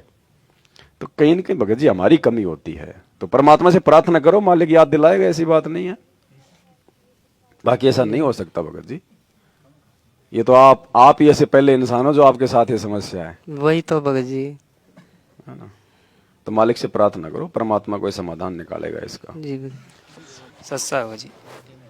दास ये पूछना चाहता है, जैसे हम मजदूरी के लिए खेतों पे मजदूर ले जाते हैं, तो मजदूर तो सारा नशा करते हैं, उनको ले जाने में तो उसमें कोई अपनी वो है। देखो भगत जी बात ऐसी है, दो बातें, एक तो होता है मतलब की बिजाई करने में, और एक होता है उसकी कटाई करने में। बिजाई में जो नुकसान होता है अनुपदेशी के द्वारा, वो कटाई में नहीं होता है। दूसरी बात, अब भगत के पास में इतना कुछ नहीं होना चाहिए कि उसको मजदूर लगाने पड़ जाएं। नहीं ज्यादा तो खैर नहर नहीं, तो ज्यादा नहीं है तो फिर आप लोग कर लो। नहीं ऐसे है कि हमारे भैया वगैरह भिजा देते हैं, वो क्या है ना सेंटिंग का काम करते हैं, तो मेरे को ले जाना पड़ते हैं मजदूर वगैरह। नहीं तो आप मतलब की भैया की जमीन कटवा दो ना मजदूरों से। नहीं भैया की नहीं, जैसे दूध जमीन है हमारी ऐसी है, 13-14 बीघा जमीन है, तो तो वैसे देखो इसमें कोई विशेष ऐसी कोई दोष वाली बात नहीं है। आप उनको गुटखा पानी मत ला के दो। नहीं आप लाते भी नहीं है और ना उनको भुगतते, लेकिन वो ले जाते हैं, मजदूर ले जा रहे हैं, तो वो तो खाना पीना छोड़ते नहीं है ना, तो उसमें कोई दिक्कत नहीं भगत जी। और ऐसे अपन मार्केट जा रहे हैं, वो तो आप अपने घर पे कोई मजदूरी करवाओगे, जो मर्जी हो तो सब कुछ काम करेंगे, तो क्या हम लोग मकान नहीं बनवाएंगे? नहीं बस सही, वो तो फिर ऐसे अपन मार्केट जा रहे हैं, तो अपने पिताजी वगैरह वो भी नशा करते हैं, वो भी नशा गए, तो उनको भी देखो ऐसे तो भगत जी आप राशन की दुकान से राशन लाओगे तो वो तो सारे काम करता है, वो तो बेचता भी है, वो तो खाता भी है। हाँ उसमें कोई दिक्कत नहीं है। घर पे आने के बाद में अपनी शुद्धता का ध्यान रखो। ऐसे अपन जा रहे हैं या पिताजी वगैरह या भैया वगैरह यार, वो सारे नशे की चीज ले जा रहे हैं अपने साथ, या कोई और गांव का बैठ जाता, उससे क्या दिक्कत है? हमें हमारे घर पे आ गया आटा, अनाज आ गया, अब हमने तो अपने घर पे लाने के बाद में सावधानी रखनी है उसमें। अपन मार्केट जा रहे हैं गांव से, और अपने गांव का या और भी कोई रास्ते में मिल जाते हैं, और वो खाते पीते भी, मतलब पुड़िया वगैरह, वैसे बीड़ी वगैरह साथ में, तो बीड़ी तो खैर नहीं पीते, और पुड़िया वगैरह खा के जा रहे हैं, मतलब कह रहे हमको भी ले चलो बैठा के। इसमें क्या दिक्कत है? कोई दिक्कत नहीं है। आप ट्रेन में आए हो, पता नहीं वो ड्राइवर वो क्या क्या खा रहा था आगे, आपको पता है? नहीं वो तो सही है, आप क्यों आए फिर उसके ट्रेन में बैठ के? नहीं जैसे अपन ले जा रहे हैं, अपने साथ बैठ जा रहे हैं। ना ऐसा दिक्कत नहीं। ठीक है जी सर। ऐसे किसी को लिफ्ट वगैरह देना ऐसे कोई दिक्कत नहीं है, चाहे वो पुड़िया जेब में हो चाहे कुछ भी हो, चाहे खा रहा हो। ठीक है। अब देखो इन चीजों में एडजस्ट करना पड़ता है, क्योंकि हम लोग गाँव में रहते हैं भगत जी। अगर इन चीजों में करोगे तो फिर मल की बैर बांध लेंगे फालतू का। आप मत खाओ, आप उसको लाके मत दो, बाकी बैठ के चल रहा है, कोई दिक्कत नहीं उसमें। सत साहब भगत जी। सत साहब जी। भगत जी मैं 3 महीने से संग सुन रहा था, आज मैंने संकल्प ले लिया है। तो मैं कंपनी में काम करता हूँ, तो इसमें 3 शिफ्ट चलती हैं, तो तीनों टाइम की आरती नहीं कर पाऊंगा, और कहता हूँ जो ज्योति नहीं लगा पाऊंगा। अभी मेरे बाहर रह रहा हूँ मैं घर से, तो क्या करूँ? तो फिर संकल्प क्यों लिया? संकल्प क्यों लिया फिर? अभी और थोड़ा सुनते सत्संग परमात्मा का, जल्दबाजी नहीं करनी चाहिए ना। कोई बात नहीं, परमात्मा से समय याचना मांग लेना, ठीक है। संकल्प का मतलब यही होता है कि परमात्मा आज के बाद में मैं आपके ये मतलब सत्संग सुनूंगा और मैं कोशिश करूंगा आपकी मर्यादाओं को निभाने की। तो संकल्प तो अच्छी बात है, कोई दिक्कत नहीं है। 3 समय की आरती है, अगर आपको वैसे समय नहीं मिल पा रहा है तो गुरुजी की ऑडियो वीडियो में आपको भगत जी डाउनलोड करके दे देंगे आपके मोबाइल में। आप जैसे भी आपको समय मिले, आप चलते फिरते, रात को सोते उठते बैठते, जैसे भी है, मान लो आपको समय है कि बिल्कुल मैं थक गया, आप मतलब अपने खाट पे जो है मतलब आप वो लेट जाओ, मोबाइल में लगा दो अपनी आरती, कम से कम वाणियों को सुनो आप। वाणी भी जब आपके कान के माध्यम से अंदर जाएंगी तो वो भी अपना बहुत कुछ जो है मतलब के काम करेंगी। धीरे धीरे जब आपकी आत्मा स्वीकार करे इन चीजों को कि मुझे कुछ मतलब की विधि से करनी चाहिए चीजें, तो मालिक प्रेरणा करेगा, फिर अपना विधि से आ जाओ। फिर जब आपके अंदर प्रेरणा होगी, आपके अंदर जिज्ञासा होगी, तो परमात्मा फिर आपको जो है मतलब समय भी देगा भगत जी, समय भी देगा। देखो सभी काम करते हैं यहाँ पे, सब करते हैं आरती, ऐसी बात नहीं है, टाइम को एडजस्ट करना पड़ता है। तो शुरू में कोई बात नहीं, अपने ऑफिस में आते जाते समय अपनी गाड़ी पे जैसे भी जाते हो, अपने कोई मतलब जैसे भाई कोई ट्रेन में या मतलब जैसे बस में अप डाउन करते हो, तो ईयरफोन लगा के अपनी आरती मतलब जो है आते जाते कर लो। क्योंकि देखो अभी आपकी शुरुआत है, शुरू में तो वैसे भी आपने महीने भर तो आपने वैसे मतलब गुरु जी की ऑडियो वीडियो से आरती करनी चाहिए, क्योंकि आपको मालूम पड़ेगा उसका चीज का कैसे आरती होती है कैसे नहीं होती है। उसके बाद क्योंकि फिर आपको मतलब याद भी हो जाएगी बहुत सारी बातें, तो महीने 1.5 महीने के बाद में 2 महीने के बाद में फिर आप जी परमात्मा से प्रार्थना करके फिर आप थोड़ा थोड़ा समय निकाल के बैठ के या खड़े होके जैसे भी है फिर आप अपना जो है गुटका लेके करो, तो फिर आ जाएगा काम हैबिट में धीरे धीरे। ठीक है। लेकिन जो है सत्संग सुनना मत छोड़ना भगत जी, सत्संग सुनो। और विशेष यही है किसी को खाने पीने की वस्तु ना लाओ ना खानी, मेन चीज यही है। कोई मांस मिट्टी या नशा वगैरह ना, इनसे दूर रहना। दूसरे देव देवताओं का कोई प्रसाद वगैरह दे तो हमने मतलब उनकी पूजा पाठ में हमने कोई सहयोग नहीं करना किसी भी प्रकार का, इन चीजों से थोड़ा बचना। बाकी कोई दिक्कत नहीं है, ऐसी कोई नौबत हो तो परमात्मा को याद कर लिया करो कि परमात्मा ध्यान रखना, मैं तो आपका बच्चा हूँ, नादान हूँ मालिक, आप ही संभालोगे। बाकी भगत जी आपके साथ में हैं, फिर वहां पे धीरे धीरे फिर आपको और बातें समझाएंगे धीरे धीरे। वीडियो आप जी जो है देखते रहोगे, कोई दिक्कत नहीं। ठीक है भगत जी, ओके। संभाल लेगा मालिक, ऐसी बात नहीं, अगर इच्छा होगी तो, है ना। बाकी ऐसे कोई नुकसान नहीं है कि आपने अगर संकल्प ले लिया तो भाई कोई नुकसान हो जाएगा, ऐसा कुछ नहीं। मुझे कॉलोनी में हाँ आगे पार्क है, उसके लिए पैसे मांग रहे थे। इसमें तार वाल लेके आना, बोल्डी करानी इसकी, और वो पेड़ लगाने हैं, उसके देना है कि नहीं देना? अपने हिस्से के पैसे आप जी दे सकते हो यदि पार्क में यदि वो सार्वजनिक काम है ना, तो आप उसमें सहयोग जो है वो कर सकते हो अपना। आप किसी कॉलोनी में हो, किसी गांव में हो, कोई नाली वगैरह निकलवा रहे हैं, या जैसे कोई टंकी वंकी है, कोई जैसे मतलब कुएं की मोटर है, कोई हेडपंप है, कोई सबमर्सिबल है, यदि वो खराब हो जाती है उसमें आप जी मतलब सहयोग कर सकते हो यदि आप उन चीजों का उपयोग वो कर रहे हो तो। क्योंकि जो गांव साझे का काम होता है ना, उसमें हम लोगों को सबको सहयोग करना होता है भगत जी। अपने हिस्से के चाहे उसमें पैसे दे दो, चाहे जो मर्जी कर दो, उसका गुरुजी ने बता रखा है। और वो जी ऐसे किसी को चाय ला के देख सकते हैं कि नहीं, चाय कोई मंगाता है ला के दे सकते हो, कोई दिक्कत नहीं। ऐसा कोई देखो, ये तो हमने ज्ञान आधार से अपने स्वास्थ्य के लिए जो है हमने चाय को छोड़ा है। हमने तो अपने स्वास्थ्य के हिसाब से छोड़ा है कि ये नुकसान ही नुकसान है, और गुरुजी ने इसको मतलब जो है नशे की श्रेणी में बता दिया। ये तो गुरुजी को ये बोलने की जरूरत क्या थी कि वो चाय पिया करता था, मतलब इसका मतलब चाय भी कोई भयंकर चीज है। सर जी ये और पूछ रहे थे कि जैसे शंका समाधान की बुक है और उसमें जो मर्यादा लिखी हैं, नियम वगैरह, उनको भगत अपने साथ संगति के भगत भाई फॉलो नहीं कर रहे हैं, तो उनके यहाँ अपन जाएं या नहीं जाएं, या उनके यहाँ का खाना देखो अब 1 नवंबर 2023 से अगले महीने से, ये अक्टूबर महीने को छोड़ के जो नवंबर महीना आएगा, 1 नवंबर 2023 से जो भी साथ संगति रखवाएगा वो ही भगत रखवाएगा जिसका पूरा परिवार उपदेशी होगा। अगर पूरा परिवार उपदेशी नहीं भी है तो उसके घर में साथ संगत वालों के तरफ कोई उंगली नहीं करने वाला होना चाहिए, और पूरी तरह से वो काम वासना से दूर होगा वो पति और पत्नी। जब आपको कोई ऐसा भगत दिखाई देगा, क्योंकि आने वाले समय में भाई हर किसी के तो होंगी नहीं साथ संगति, उसी भगत की होंगी जो मतलब विषय वासना से दूर होगा, और जिसके परिवार में सब भगत होंगे, कोई विरोध नहीं होगा, तो वो तो ऑटोमेटिक सारे नियम निभाएगा ना शंका समाधान वाले। हाँ, वही तो मैं पूछ रहा हूँ भाई, जो काम वासना से दूर हो जाएगा फिर और कौन सा नियम बच गया उसमें ऐसा? नहीं ऐसे अपन और भी भगत है अपने मतलब एरिया में रहते हैं, तो जाओ, जाने में दिक्कत नहीं, जाओगे तभी तो समझाओगे उनको। उनके यहाँ फिर अगर आप जाना ही छोड़ दोगे तो फिर वो मतलब समझेंगे कैसे? उनके यहाँ फिर आपको लगता है कि ये मर्यादा में नहीं है तो आप उसका खाओ पियो मत, लेकिन आने जाने में दिक्कत नहीं है, आने वाले मिलने जुलने में दिक्कत नहीं है, समझाओ उसको भाई ऐसी ऐसी बात है भगत जी, आप क्या कर रहे हो। सही बात है, क्योंकि कुछ भगत भाइयों के वो छोड़ नहीं पा रहे ना, वो हाँ तो नहीं छोड़ पा रहे तो उनके खाओ पियो मत। अगर आपको लगता है कि ऐसी मर्यादा तोड़ रखी है तो खाओ पियो मत, कोई शर्मा शर्मी नहीं है। बाकी उनको समझा दो, आपका कोई काम है तो अपना जो है काम करके आ जाओ। नहीं वो भी बात है। बाकी 1 नवंबर 2023 से जहां भी साथ संगति आपको सुनने को मिले, पहली बात तो हर जगह आप सुनने को नहीं मिलेगी, फिर भी अगर ऐसी साथ संगति आपको मिले तो भगत जी 2 बातें, पहले अगर जाना है तो फोन करके अच्छे से पूछ लेना भगत जी आपके घर में भगतों के रहने की, भगतों के जो है बैठने की, लैटरिन बाथरूम की समुचित व्यवस्था है या नहीं है।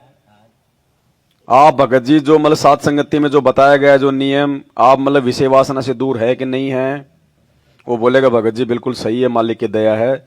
उसके बाद भी परमात्मा से प्रार्थना करना, मालिक को दंडवत करना कि परमात्मा मुझे सद्बुद्धि दो, मुझे वहां जाना चाहिए कि नहीं जाना चाहिए, तो ही घर से कदम उठाओ। हर जगह मुंह मारने की जरूरत नहीं है भगत जी।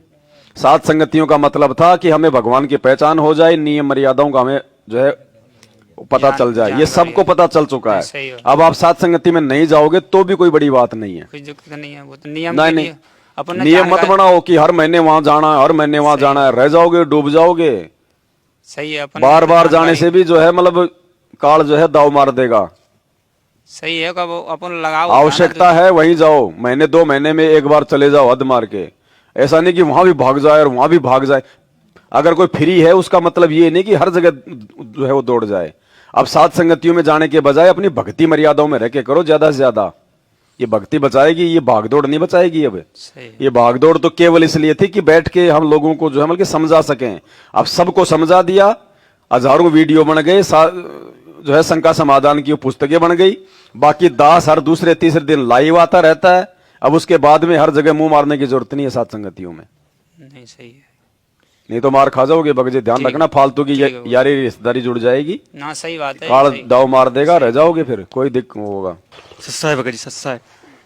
सत साहेब जी, ब्रेड और पपड़ी का काम है, दुकान से उठाते हैं भगत जी। ब्रेड और पापड़ी, अच्छा, दुकान से उठाते हैं भगत जी और दुकान पे लगाते हैं, उसकी कमाई मिलती है, वर्जित तो नहीं है? बस ये पूछ रहे। ना ना सही है, भगत के हाथ से तो कोई कचौरी समोसे खाएगा तो भी कोई दिक्कत नहीं। मंगलाचरण करके निकलते हैं। हाँ कोई दिक्कत नहीं, सामान पे उठाते तो मंगलाचरण। देखो मार्केट में किसी भगत की है कोई थड़ी वड़ी है, कोई खाने वाने की चीज है, अगर वो मर्यादा में है तो भगत के हम खा सकते हैं मार्केट में, लेकिन जगत के नहीं खाना। भगत के खा सकते हैं, भगत लोगों को खिलाएगा तो फायदा है, भगत किसी का खाएगा तो नुकसान है। हम अपना मीठा पानी किसी को पिलाएंगे तो उसको फायदा है, उसका खारा पानी पियेंगे तो नुकसान होगा ना। वो तो सही। तो जो अनुपदेशी हो तो खारा पानी है, ये बात है, उसमें दिक्कत नहीं आपका ना। सत साहेब भगत जी। सत साहेब जी, जैसे भगत जी रिश्तेदार आते हैं और ये गलत काम भी करते हैं, मांस मछली भी खाते हैं, उनके लिए थाली और भी बहुत चाहिए, वही चाहिए ना। उसमें दिक्कत नहीं भगत जी, क्योंकि हमारे घर में खाएगा तो हम तो उसको शुद्ध ही खाना खिलाएंगे। हमारे घर में यदि कोई मांस मिट्टी खाने वाला रिश्तेदार आ गया और ये देख तो खाना तो हम खिलाएंगे भगत जी, किसी को ऐसे तो हम निकालेंगे नहीं। तो हमारे घर में खाना खाएगा तो हम तो भगत जी हम तो उसको शुद्ध ही खाना खिलाएंगे। तो बाद में उसको मांझ के अपना काम करो, उसमें दिक्कत नहीं है, उसमें दिक्कत नहीं भगत जी। अब ऐसे तो मान लो 50 रिश्तेदार हैं तो हम 50 की अलग अलग थाली थोड़ी रखेंगे, या ऐसा है तो फिर अपनी कोई 1 या 2 थाली अपनी अलग से रख लो रिजर्व में। सारे रिश्तेदार को एक ही दिन तो आएंगे नहीं, जैसे जैसे आते जाए वैसे वैसे उसको निकाल के उसको खिलाते रहो। 2 धाके उसको अलग ही रख दो, एक मतलब जो है थैली में पैक करके। हाँ वो भी ठीक है, उसमें भी कोई दिक्कत नहीं। उनको तो फायदा है आने से, उनको परमात्मा का मतलब जो है ज्ञान चर्चा करो, उनको सत्संग सुनाओ, वो तो फायदा नहीं ले वो उसकी मर्जी, लेकिन उनको तो फायदा ही होगा। भगत के घर का खाएंगे तो भी उनको मतलब जो है संस्कारी बनेंगे, उनको तो फायदा ही आने से, हमारे को जाने से नुकसान है। बताओ जी। सत साहेब, ये हम वैसे राजमिस्त्री का काम करते हैं। एक जने का काम किया था तो जो है वो अब सामने नजर नहीं आ रहा है। अगर उसके घर पे जाते हैं ना तो सामने नहीं आता है। क्यों आता ही नहीं है सामने? नहीं तो कोई बात भी होगी, कोई बात नहीं है और सामने नहीं आता। नहीं तो आप क्यों जाते हो उसको घर पे? पैसे के लिए जाते हैं। तो इसीलिए तो नहीं आ रहा हो, क्योंकि उसको पैसे देने पड़ रहे हैं। कितने पैसे हैं उस पे? 4000 रुपए। अब देखो भगत जी, किसी के साथ हम लड़ाई झगड़ा भी नहीं कर सकते, हम भगत है, हमने झुकना पड़ेगा। उससे हम हाथ जोड़ के भी विनती कर रहे हैं, परमात्मा से प्रार्थना करो कि हो सकता है मालिक दया बख्श दे। परमात्मा है, रिमोट तो उनके हाथ में है। तो बात सही है। ज्योति वगैरह संकल्प कर लो परमात्मा को, आने के बाद मालिक को दे देना पैसे। परमात्मा का सपना भी आया, बल्कि सपने में पैसे दे रहा है। हाँ तो देगा, मालिक संकेत कर रहे हैं ना, तुम थोड़ा सा धैर्य रखो। अच्छा। और मालिक को ज्योत वगैरह बोल दो भगत जी। वैसे भी 2-3 बार उसके घर पे गए, सामने नहीं आता है। उसकी भी कोई मजबूरी हो सकती है भगत जी, नहीं होंगे पैसे, या मन में कोई खोट आ गया होगा। 100 बातें हम क्या जाने। लेकिन देखो हमने लड़ाई झगड़ा नहीं करना, आप पैसा मांगते हो आप जाते रहो, और बल्कि उसका भाई सामने आता है, बोलता है कि कभी न कभी तो शर्मा शर्मी में देगा कि आपका पैसा नहीं मारा जाएगा। हाँ तो कोई बात नहीं। देखो आपकी मेहनत का पैसा है, ईमानदारी का पैसा है। तो वो बोला कि अपनी जो है हाजिरी देख के बताना। तो जब उसको कॉल लगाती है तो कॉल नहीं उठाता है। कोई मालिक ने आपको सपने में दिखाया ना, तो मिलेगा पैसा, आपकी मेहनत का पैसा है ना भगत जी, मिलेगा आपको। तो आप थोड़ा धैर्य रखना, हो सकता है इसमें परमात्मा आपकी इसमें कोई परीक्षा ले रहा हो, आपके धैर्य की परीक्षा ले रहा हो परमात्मा, लड़ाई झगड़ा कि भाई देखिए क्या लड़ाई झगड़ा, बिल्कुल लड़ाई झगड़ा नहीं कर रहे भगत जी। तो ये परीक्षा ही है भगत ऐसा जी, 2-3 लोगों से ऐसा हो गया है। ये परीक्षा ही है।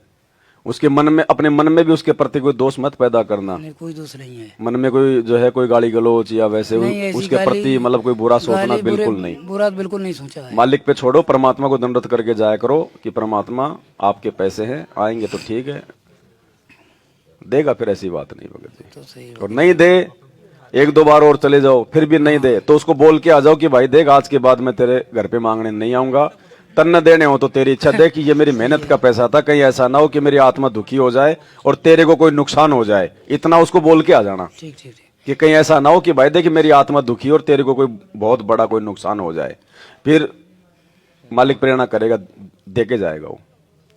सच्चा है भगत जी। सच्चा है। मैं मतलब फिर भक्ति में जुड़ा हूँ। पहले मैंने भक्ति छोड़ दी थी करके, जो परमात्मा की रजा हुई है मुझ पे, तो मैं फिर भक्ति में आया हूँ जी। तो हमारे घर से मान लो, हमारे घर से जो मान लो गलत काम करते हैं वो, तो हम उसी में एक रूम में रहते हैं और भट्टे पे काम करते हैं, ईंट निकालते हैं, मजदूरी करते हैं, तो इसका गुजारा कैसे हुआ? गुजारा मतलब जिसमें हम भक्ति करेंगे उसी में रहते, उसी में विफल काम होते हैं, गंदे काम। मतलब एक ही कमरा है क्या? एक ही कमरा है, मान लो किराए पे रहते हो क्या? किराए पे नहीं रहते, भट्टे पे रहते हैं, मान लो हम मजदूरी करते हैं, ईंट निकालते हैं। अच्छा, भट्टे पे रहते हो, वो जो मतलब ईंटों के मकान बने रहते हैं छोटे छोटे। हाँ, छोटे छोटे। कोई नहीं भगत जी, वो तो मजबूरी है, उसमें दिक्कत नहीं। जहाँ भी आपने परमात्मा का दरबार लगा रखा ना, तो एक जो है मतलब की पर्दा, मतलब जो है एक वो सफेद पर्दा लेके छोटा सा, और मतलब वो लगा दिया करो आप रात्रि में। अच्छा, तो हमारे घर में एक कलेश और है कि हमारे घर में ऐसा कलेश है कि मेरे पापा तो हमको बर्बाद करके चले गए। अब वो जितना भी पैसा करके गए हैं वो सब हम पे मांगते हैं कि तुम बड़े लड़के हो, तुम दोगे, और मैं तो अपनी भगवान की भक्ति में लीन हो चुका हूँ कि मैं ऐसा कुछ कर नहीं सकता हूँ जो मैं अपने सिर्फ बच्चे पाल सकता हूँ, बस भगवान की भक्ति कर सकता हूँ। क्या करना चाहिए मुझे? देखो भगत जी, गलती उन लोगों की भी नहीं है, बाप का कर्जा तो बेटा ही देगा भगत जी। देगा तो देखो, बड़ा मैं ही हूँ, लेकिन मैं इतना कर ही नहीं पा रहा हूँ। अब नहीं कर पा रहे, उसके लिए आप जो है परमात्मा से प्रार्थना करो, जो भी आप धंधा कर रहे हो अपना करते रहो, मांगने वालों को बोलो भाई देखो तुम्हारी आंखों के सामने है, अब मैं चोरी तो मैं कर नहीं सकता, डाके मैं डाल नहीं सकता, हैं मेरे पास तो इतना ही मेरा गुजारा हो रहा है, बाकी ऐसी बात नहीं है, अब तुम्हारा भी आज नहीं तो कल भाई परमात्मा जो है थोड़ा थोड़ा करके तुम्हारा भी पूरा करवाएंगे। तो आप अपनी नीयत सही रखो, कोई दूसरा तरीका कोई मतलब जो है मत अपनाना, परमात्मा से प्रार्थना करते रहो। मालिक भगत जी पता नहीं उसके पास में असंख्य रास्ते हैं, क्या पता परमात्मा कहाँ से क्या करवा दे, और जो भक्ति आज हम कर रहे हैं इस भक्ति से हम सुखी होंगे, और आने वाले समय में परमात्मा हमारे वो काम धंधे सेट कर देगा, दुनिया वाले देखेंगे भगत जी। तो हमारे घर में मान लो, जो हमारे घर से वो मान लो मांस मच्छी खाती छोड़ती है नहीं, तो उनका क्या किया जाए? अब देखो, अब उसको धक्के भी नहीं मार सकते अपन, भक्तमती है आपकी, आपके साथ में भी रहेगी, कोई बात नहीं, उसके कर्म उसके साथ में है, आप अपनी भक्ति पे ध्यान दो। परमात्मा कहते हैं कबीरा तेरी झोपड़ी गल कटियन के पास, जो करेगा सो भरेगा, तू क्यों भया उदास। तो वहाँ पर अपनी भक्ति मतलब कर सकते हैं, वहाँ पर एक ही कमरे रह भक्ति तो करनी पड़ेगी भगत जी, जैसे भी है भक्ति करते रहो, अपनी मर्यादाओं में रहो, भक्ति अपनी करते रहो। ऐसी परिस्थिति में भगत जी परमात्मा को भी पता है, ठीक सच्चा है ना, उसमें कोई दिक्कत नहीं, लेकिन अनावश्यक कोई भी मतलब चीज ना हो, हर चीज मतलब एक लिमिट में हो भगत जी। वो अगर अनुपदेशी है तो हम थोड़ा मतलब जो है मतलब संयम होके चलें थोड़ा। मैंने साथ संगति में आने से पहले अपनी माँ से बात की थी कि तुम भी ले लो उपदेश और गुरु की शरण ले लो, तो उनने मेरे से मना कर दिया कि हम नहीं लेंगे। आपने कहा बहुत अच्छी बात है, अब उनके संस्कार, जबरदस्ती का तो मार्ग है ही नहीं, जबरदस्ती का नहीं है, जबरदस्ती का मार्ग होता तो परमात्मा गुद्दी पकड़ के पूरी दुनिया को लाइन में लगा देता अब तक, इनसे बड़ा समर्थ थोड़ा ना कोई है। तो आपने संदेशा दिया, बहुत अच्छी बात है, आपका जो ऋण है वो उतर गया। देखो दुनिया का कोई भी बेटा अपने माँ बाप का ऋण नहीं उतार सकता, चाहे उसको कितना, चाहे वो सोने चांदी में क्यों ना तोल दे, नहीं उतार, क्योंकि माता पिता ने मानव शरीर दिया है, उनको जन्म दिया है, माता पिता का ऋण कोई नहीं उतार सकता। इसलिए लोग जो है मतलब पूर्ण मोक्ष को प्राप्त नहीं होते। लेकिन हमें जो भक्ति मिली है, इस भक्ति से ऑटोमेटिक माता पिता का ऋण उतर जाता है। क्योंकि हम अपने माता पिता को भी परमात्मा से जोड़ देते हैं, या हम उनको जो है मतलब संदेशा देते हैं कि भाई आओ भाई भगवान, आप भी नाम ले लो, आप भी भक्ति कर लो। यदि वो नहीं जुड़ते हैं तो भी आपका माता पिता का ऋण उतर गया। क्यों? क्योंकि आपने उनको मोक्ष का मार्ग बता दिया और आपने जोड़ दिया। फिर तो कहना है क्या, अगर वो जुड़ गए आपके कहने से गुरुजी से, तो आपने तो माता पिता को मतलब मुक्ति का मार्ग दिखा दिया। ऋण रहेगा नहीं माँ बाप का। इसी भक्ति से माता पिता का ऋण उतर सकता है। बाकी और दुनिया में कोई साधना, कोई जंत्र मंत्र नहीं है कि माता पिता का ऋण उतार सके। तो और सारे ऋण उतरेंगे हमारे इससे। तो रिश्तेदारी पे जाना उचित होगा? नहीं, कोई काम है तो जाओ, कोई दिक्कत नहीं है ऐसे। तो रिश्तेदारी सब दुर्दरपन करते हैं, वो रिश्तेदार सब दुर्दरपन करते हैं। अपना काम करो और अपना आ जाओ भगत जी। आप कोई इमरजेंसी अपना जाओ, अपना आ जाओ। अच्छा, रुकना भी पड़ जाए इमरजेंसी में, मान लो ऐसे भी आप नए नए भगत हो, तो जैसा भी है मतलब परमात्मा को प्रार्थना करके अपना। तो हमारा अब संकल्प लेना ठीक रहेगा कि नाम ले रखा था क्या आपने पहले? नाम ले रखा था। तो नाम क्यों छोड़ा फिर आपने? नाम तो वो हमने तो वहाँ जो है होटल पे छल हुआ। अच्छा। कोई ऐसा काल का दूत आ गया तो उसने कहा भाई हम भी कई संत रामपाल जी के चेला हैं कई, और कि देखो मैं तो तम्बाकू खाता हूँ, देखो गुटखा खाता हूँ, आप भी खा लो गई। खाली धोखे से खिला दिया, आप भी खा लिए। तो अब जो नाम आपको जो मिल गया था ना, तो नाम तो आप जी जपाई करते थे, नाम थोड़ी भूल गए? नहीं। तो बस तो फिर 3 समय की आरती भी आपको पता होगी। आरती नहीं है वो, वैसे हमको जाप तो बोलो पता है। तो जाप पता है ना, तो ऐसा करना, सुबह जब यहाँ से जाओ तो परमात्मा को दंडवत प्रणाम करना। जो भी आपने जो गलतियां की है, जो भी जाने अनजाने में हुई है, परमात्मा से सबकी क्षमा याचना मांग लेना कि परमात्मा आगे से मैं ध्यान रखूंगा। आप भी अपने बच्चे के ऊपर दया करना, और मालिक मेरे से जो भी गलतियां हुई है मुझे उन गलतियों के लिए मुझे क्षमा करो। आगे से मैं हर चीज पे ध्यान रखूंगा। और वापस अपनी भक्ति वैसे शुरू करो जैसे आपने नाम लेते समय की थी। वही 3 समय की आरती, मंत्र का जाप करना, वो जो मर्यादा है वो अपना, जो भी नियम है, जो भी अपना ये मतलब जो सत्संग सुनना है, सब कुछ वैसे शुरू कर दो वापस। जब मैं वहाँ से आ रहे थे ना, जब हमको पता चला था कि साथ संगति हो रही है, जब मैं वहाँ से चले थे तो अटकेलियाँ बहुत हुई थी मेरे लिए। मैं वहाँ मजदूरी करता हूँ तो भट्टे का मुनीम भी कह रहा है कि ट्राली भरो, ये काम करो, वो काम करो, वो काम करो। लेकिन एक लड़का जो है ना, एक लड़का जो है उसी ने मेरे से कहा कि तुम जहाँ जा रहे हो वहाँ तुम जाओ। उसके जरिए परमात्मा ने उसमें अच्छी प्रेरणा की। उसी लड़के क्योंकि वो काल तो नहीं चाह रहा था कि ये वापस जुड़ जाए इस भक्ति से। और सब लोग कह रहे थे कि काम कर, यहाँ पे अभी नहीं जाएगा, कहीं नहीं जाएगा। हाँ, तो आपके ऊपर देखो परमात्मा ने, और वो लड़के ने कहा था कि मैं अकेले काम कर लूंगा, तुम जाओ। तो ये समझ लेना, अब आपको ये फाइनल मौका है। दूसरा मौका दे दिया भगवान ने, तीसरा मौका की उम्मीद मत करना। इस बार भी अगर चूक गए फिर परमात्मा नहीं देगा मौका। अब दृढ़ता से अपनी भक्ति में लग जाना, वापस किसी के बहकावे में मत आना। चाहे कोई आओ चाहे कोई जाओ, कुछ भी खाओ पियो, वो मरेगा खाए पिएगा। आप अपनी भक्ति पे ध्यान दो, मर्यादाओं पे ध्यान दो। अब मत चूकना भगत जी। ठीक। और मंत्र अपना परमात्मा को दंडवत करके समयाचना मांग के गलतियों की, और उसी हिसाब से अपनी भक्ति वापस शुरू कर दो। जो प्रथम नाम मिला ना भी, प्रथम नाम में रहो जब तक गुरुजी नहीं आ जाते हैं। गुरुजी के आने के बाद ही आगे का मंत्र लेना है। वापस जुड़ जाओ भगत जी, क्योंकि समय आगे बहुत ज्यादा खराब आ रहा है, कोई नहीं बचाने वाला है। सत साहेब। बाकी अगर कोई भक्ति बोध वगैरह है, गुरुजी की कोई फोटो वगैरह है तो आप जी ले जाना। हेलो सत साहेब भगत जी। सत साहेब, ये सब एक समस्या है भगत जी, ये बार बार ऐसी क्यों हो रही है? गांव में 2-3 ऐसी मौतें हो चुकी हैं और उनको परमात्मा का मैंने संदेशा दिया, तो अब उनकी जिनकी मौत हो गई तो वो सपनों में हमारे आए, बोला कि आप तो सही भक्ति कर रहे हो, सही जगह लगे हो, मैं अब बहुत परेशान हूँ। तो मैंने कहा कि ऐसा है भगत जी कि आप अब शरीर में नहीं हो, आपको परमात्मा की दया से संदेशा दिया गया, आपने नहीं माना, तो आप अब हम कुछ नहीं कर सकते हैं, क्योंकि आपको जब बताया तब तो आपने भक्ति के बारे में नहीं समझा। वो जो भी है वो तो अपना जो संस्कार भोगेंगे वो भोगेंगे।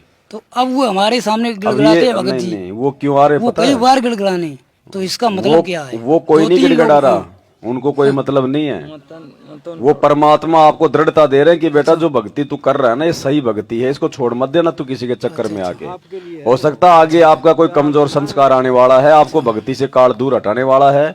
उससे पहले परमात्मा उनके माध्यम से आपको ये संदेशा दिलवा रहा है कि इस भक्ति से अविश्वास मत कर लेना। 3 लोगों के साथ 3 मौतें हो चुकी हैं हमारी गाँव। देखो वो तो मरेंगे, वो तो बेमौत मरेंगे भगत जी। जो भक्ति नहीं करेगा उनकी तो ऐसी दुर्गति होती है, वो तो सदा से होती आई है। लेकिन आपको तब विश्वास हो जाना चाहिए कि मरने के बाद में भूत भी कह रहे हैं कि तू जो भक्ति कर रहा सही है। हमें तो पूरा, तो आपको दृढ़ विश्वास होना चाहिए, मालिक आपको विश्वास दिलाने के लिए सब कुछ कर तो रहा है। भगत जी बिल्कुल मजबूती से लगे हैं। तो बस तो फिर हमारा तो बहुत भगत जी बहुत उनका तो विरोध हुआ। जाने वो अपना लेकिन अब तो भक्ति करते। अब तो ज्यादा लीन है, अब तो कोई दिक्कत ही नहीं है। आप दृढ़ रहो बस, जब पहले ऐसे कमजोर ऐसे थे। संकेत आपको दे रहे हैं परमात्मा, तो विश्वास हो जाना चाहिए ना। भगत जी बराबर लगे, हमें पूरा ये भूत विश्वास तो है। डराते हैं, भूत ये थोड़ी कहेंगे तू भक्ति कर रहा हो सही है तो करता नहीं, है। कोई डर नहीं भगत जी, कोई बिल्कुल डर नहीं है। लगे रहो, कहने का मतलब यही है। अब बराबर लगे हैं। अब इस भक्ति के अलावा धरती पे ठोर ठिकाना नहीं है। फिर पहले तो भगत जी घर में हमारे बीवी बच्चे सब विरोध करते थे, अब कोई विरोध नहीं करता, लेकिन भक्ति जरूर नहीं कर रहे, लेकिन दंडवत बराबर कर रहे हैं। धीरे धीरे भक्ति भी करेंगे, धीरे धीरे विरोध कम हो गया ना, तो धीरे धीरे भक्ति भी करेंगे वो। लेकिन हमारे घर से सत्संग बराबर सुनते हैं सर, और उपदेश लेना नहीं चाहते हैं। उनके संस्कार बन रहे हैं।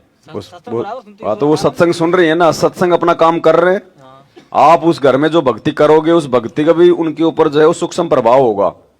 भले आप मंत्र अपने मन मन में करो, लेकिन उसका सूक्ष्म प्रभाव उस पर होगा। एक समय ऐसा आएगा वो सरेंडर हो जाएगी। ओ, लेकिन आप लड़ाई झगड़ा मत करना, गाली गलौज मत करना बिल्कुल भी उसके साथ में, चाहे वो माने ना माने।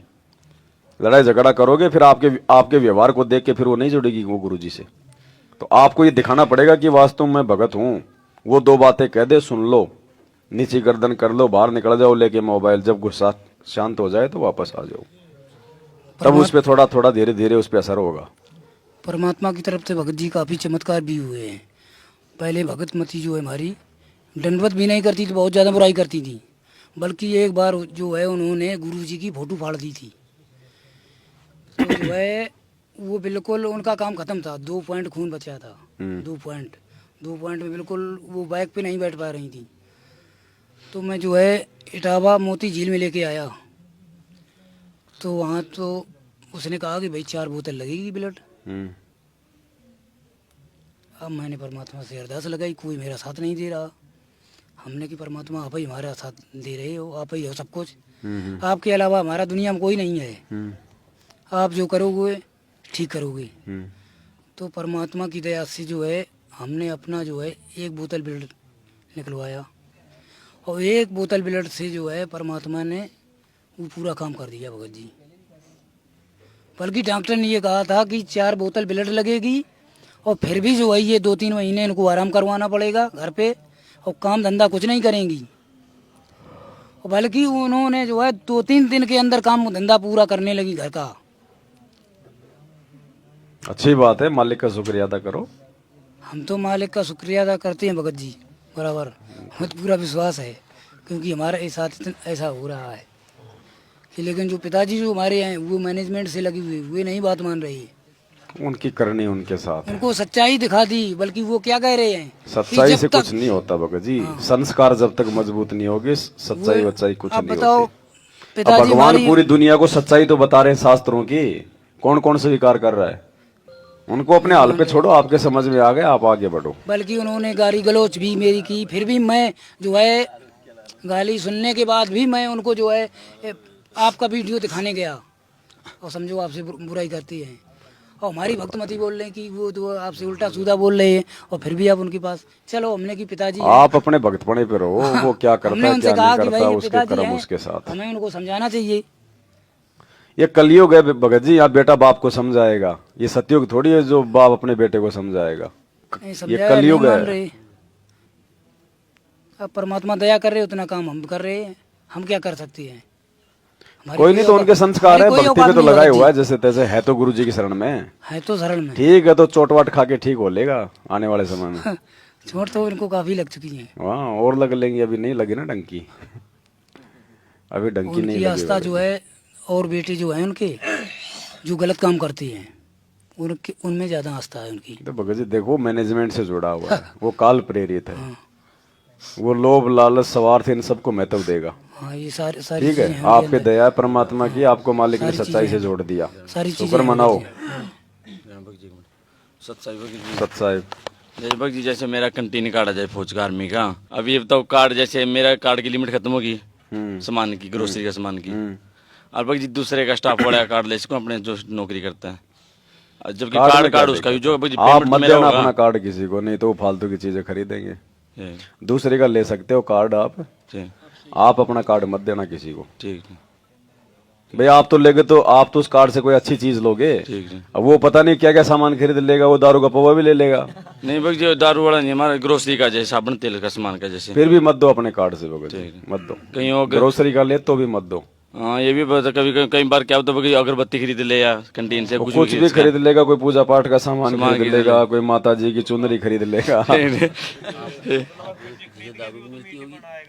और वो तो अगर हल्दी चून भी लेगा तो भी वो तो मान लो भाई, हाँ भाई कोई मतलब आमलेट बना ले और कुछ बना ले उसकी। कहने मतलब जी मैंने अपना कार्ड देना नहीं किसी को, बस है ना सावधानी रखो भगत जी। और दूसरा कार्ड ले सकते हैं भगत जी? आप ले सकते हो, ठीक है भाई लोगे तो मतलब पैसे तो आप दोगे ही, पेमेंट एटीएम से उसमें दिक्कत नहीं। ठीक है सत्साई भगत जी। देखो भगत जी ऐसा है, अब इतनी बड़ी सात संगतियां तो है नहीं कि 1000 2000 आदमी आ रहे हैं। अगर ऐसा कोई बड़ा हो जब तो आदमी मतलब पहले बात करके 5-7 दिन पहले कि भाई देखो भाई मतलब घी मैं दूंगा, चावल मैं दूंगा, आटा मैं दूंगा, तो 5-7 दिन पहले वो तो आदमियों के हिसाब से एडजस्टमेंट हो जाए। अब अचानक से कोई 1 किलो घी ला रहा है, कोई 1 किलो चावल ला रहा है, तो उससे मैटर नहीं बैठेगा, क्योंकि सामान तो बेचारा पहले उसको लाना पड़ेगा। नहीं जैसे तो भगत जी ने मंगा रखे जैसे अलग से जैसे पर्सन मंगाया नहीं तो ले आ सका, न्यू कंटेन में तो मंगा लिया, ठीक मिल गया। हाँ पर्सन वोल्सन ला सकते हो इनके लिए, लेकिन साध संगति के लिए मत लाना। अगर भगत जी आपसे मंगवा रहे हैं साध संगति के लिए तो आप मतलब ले आओ, वैसे अपनी तरफ से नहीं कि भगत जी लो मेरा 1 किलो घी लगा दो, मेरा 2 किलो चावल लगा दो, वो नहीं लगेगा। और साध संगति में ध्यान रखना भाई, जितना खाते हो उतना ही देना है। मतलब आपको लगता है कि भाई 100 रुपए मतलब जो है देने चाहिए, मैंने 2 टाइम भंडारा किया है, 100 रुपए या 200 रुपए लास्ट, इससे ज्यादा नहीं। अगर एक दिन रुकते हो तो 100-200 से ज्यादा नहीं बिल्कुल भी, क्योंकि भंडारे का पैसा भंडारे में लगना चाहिए। भंडारे का पैसा यदि भंडारे में नहीं लगा तो साधक को उसका लाभ नहीं मिलेगा। तो भंडारे का पैसा ज्यादा नहीं देना, उतना ही दो जितना आपने खाया है बस, क्योंकि भंडारे का पैसा दूसरी सेवाओं में नहीं लग सकता, भंडारे में ही लगना चाहिए, या तो इसमें या बच जाए तो किसी और भंडारे में। तो उतना है 2 लिमिट का, भंडारे में उतना सहयोग करो, मालिक का आदेश है, क्योंकि भंडारे का पैसा भंडारे में लगेगा तो ही साधक को लाभ मिलेगा, नहीं तो नहीं मिलेगा भगत जी। अब देखो भंडारे का एक नया पैसा ये हम हर एक को महाराज जो है ना शिक्षा दे रहे हैं। जब वह उभारा होगा, जब हम जैसे भंडारे के नाम का जो आया है, चाहे आटा हो चाहे नमक हो, उसको भंडारे पे लावें। अगर इस पर नहीं लग सका तो अगले पर अपना नोट करके धर ले, बच्चों का तो सारा लग जाना चाहिए, या और कहीं भंडारा हो रहा है तो वहां पहुंचा देना चाहिए। वो पैसा सारा भंडारे का भंडारे में लग जाएगा तो उस खाने देने वाले को पूरा लाभ मिलेगा, ना तो नहीं मिलेगा। ये नियम है, नियम परमात्मा, इसलिए बता रहा हूं, बाकी मुझे कोई दिक्कत नहीं भगत जी। उसमें देखो जिसके साथ संगति है उसका भी बचाव है कि नहीं, और देने वाले का भी इसमें बचाव है। मैनेजमेंट की तरह नहीं है कि डाल दो दान पेटी में जितना मर्जी है उतना, यह नियम मर्यादा टूटेगी तो परमात्मा लात मारेगा, चाहे कोई भी हो भगत जी, वो किसी का सगा नहीं है। सस्ता है भगत जी। बताओ भगत जी मैं ये की पूछ रहा हूँ, ये भगवत गीता वेद पुराण ये किसने लिखे हैं? वेद व्यास जी ने। वेद व्यास कौन थे?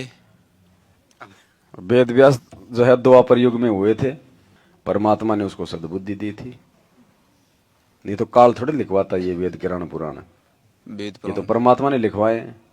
काल नहीं लिखवाएगा। हालांकि गुरुजी बोलते हैं कि भाई उसको काल ने बुद्धि दी, काल नहीं देता। काल अपनी पोल पट्टी की बुद्धि क्यों देगा? काल तो चाहता ही नहीं कि इन बातों का किसी को ध्यान रहे, ये तो परमात्मा सद्बुद्धि देके ये चीजें लिखवाता है। काल प्रेरणा से आपको पता होगा, आपने देखा होगा, वेद व्यास एक समय ऐसा आया कि वेद व्यास ने जो ज्ञान दिया उस आधार से कोई नहीं चल रहा था। 56 करोड़ यादव मर गए, हाहाकार मच गया, महाभारत का युद्ध हो गया। तो एक दिन वेद व्यास ने जितने भी उसने जो ग्रंथ जो लिखे थे सबको एक जगह इकट्ठा करके उसके आग लगाने जा रहा था गुस्से में। उस समय नारद के रूप में और कबीर परमात्मा ने आके उसको रोका, नहीं तो आग लगा देता। आज आप और हम भगवान को आज हम पहचान पाते क्या? तो काल तो आग लगवा रहा था उनके, लिखवाने की तो बात छोड़ो। तो परमात्मा प्रेरणा करके लिखवाता है ये सारी चीजें भगत जी। तो सर वो उसने सारा सभी सच बढ़िया सही सच में सच लग दिया सारा। जो घटनाएं थी वो लिख दी उसने, मतलब उसको परमात्मा ने उसको मतलब दिव्य दृष्टि दे दी थोड़ी बहुत। जो जो घटनाएं जो घटी थी ना, वो घटनाएं फिर क्या होती है, परमात्मा जब वो दिव्य दृष्टि देता है ना, तो आंखों के सामने मतलब जैसे वो एलसीडी की तरह वो चलती रहती हैं वो घटनाएं। जैसे तुलसीदास जी थे, उन्होंने रामचरितमानस लिखा। अब रामायण तो त्रेता युग में घटित हो गई थी, रामचंद्र जी तो मतलब त्रेता युग में आए थे, लाखों साल पहले आए थे, और 550 साल पहले मतलब तुलसीदास जी आए थे। तो तुलसीदास ने रामचरितमानस कैसे लिख दी? वो घटनाएं उनकी आंखों के सामने चलती है, राम रावण युद्ध हो रहा है, सीता जंगल में भटक रही है। जैसे 5 साल पुरानी फिल्म अगर हम डीवीडी में लगाएंगे तो 5 साल पुराना ही वो चित्र आएंगे, सारे आएंगे ना, मतलब वैसे ही। तो बस वो मतलब डीवीडी चल पड़ती है।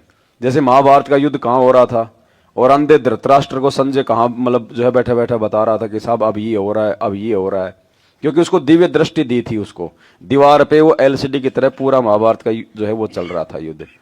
ऐसे लिखते हैं ये लोग, अपने तरफ से नहीं लिखते एक शब्द भी। अच्छा। जो इनको दिखाया जाता है एज इट इज लिखते हैं, ऐसा कैसा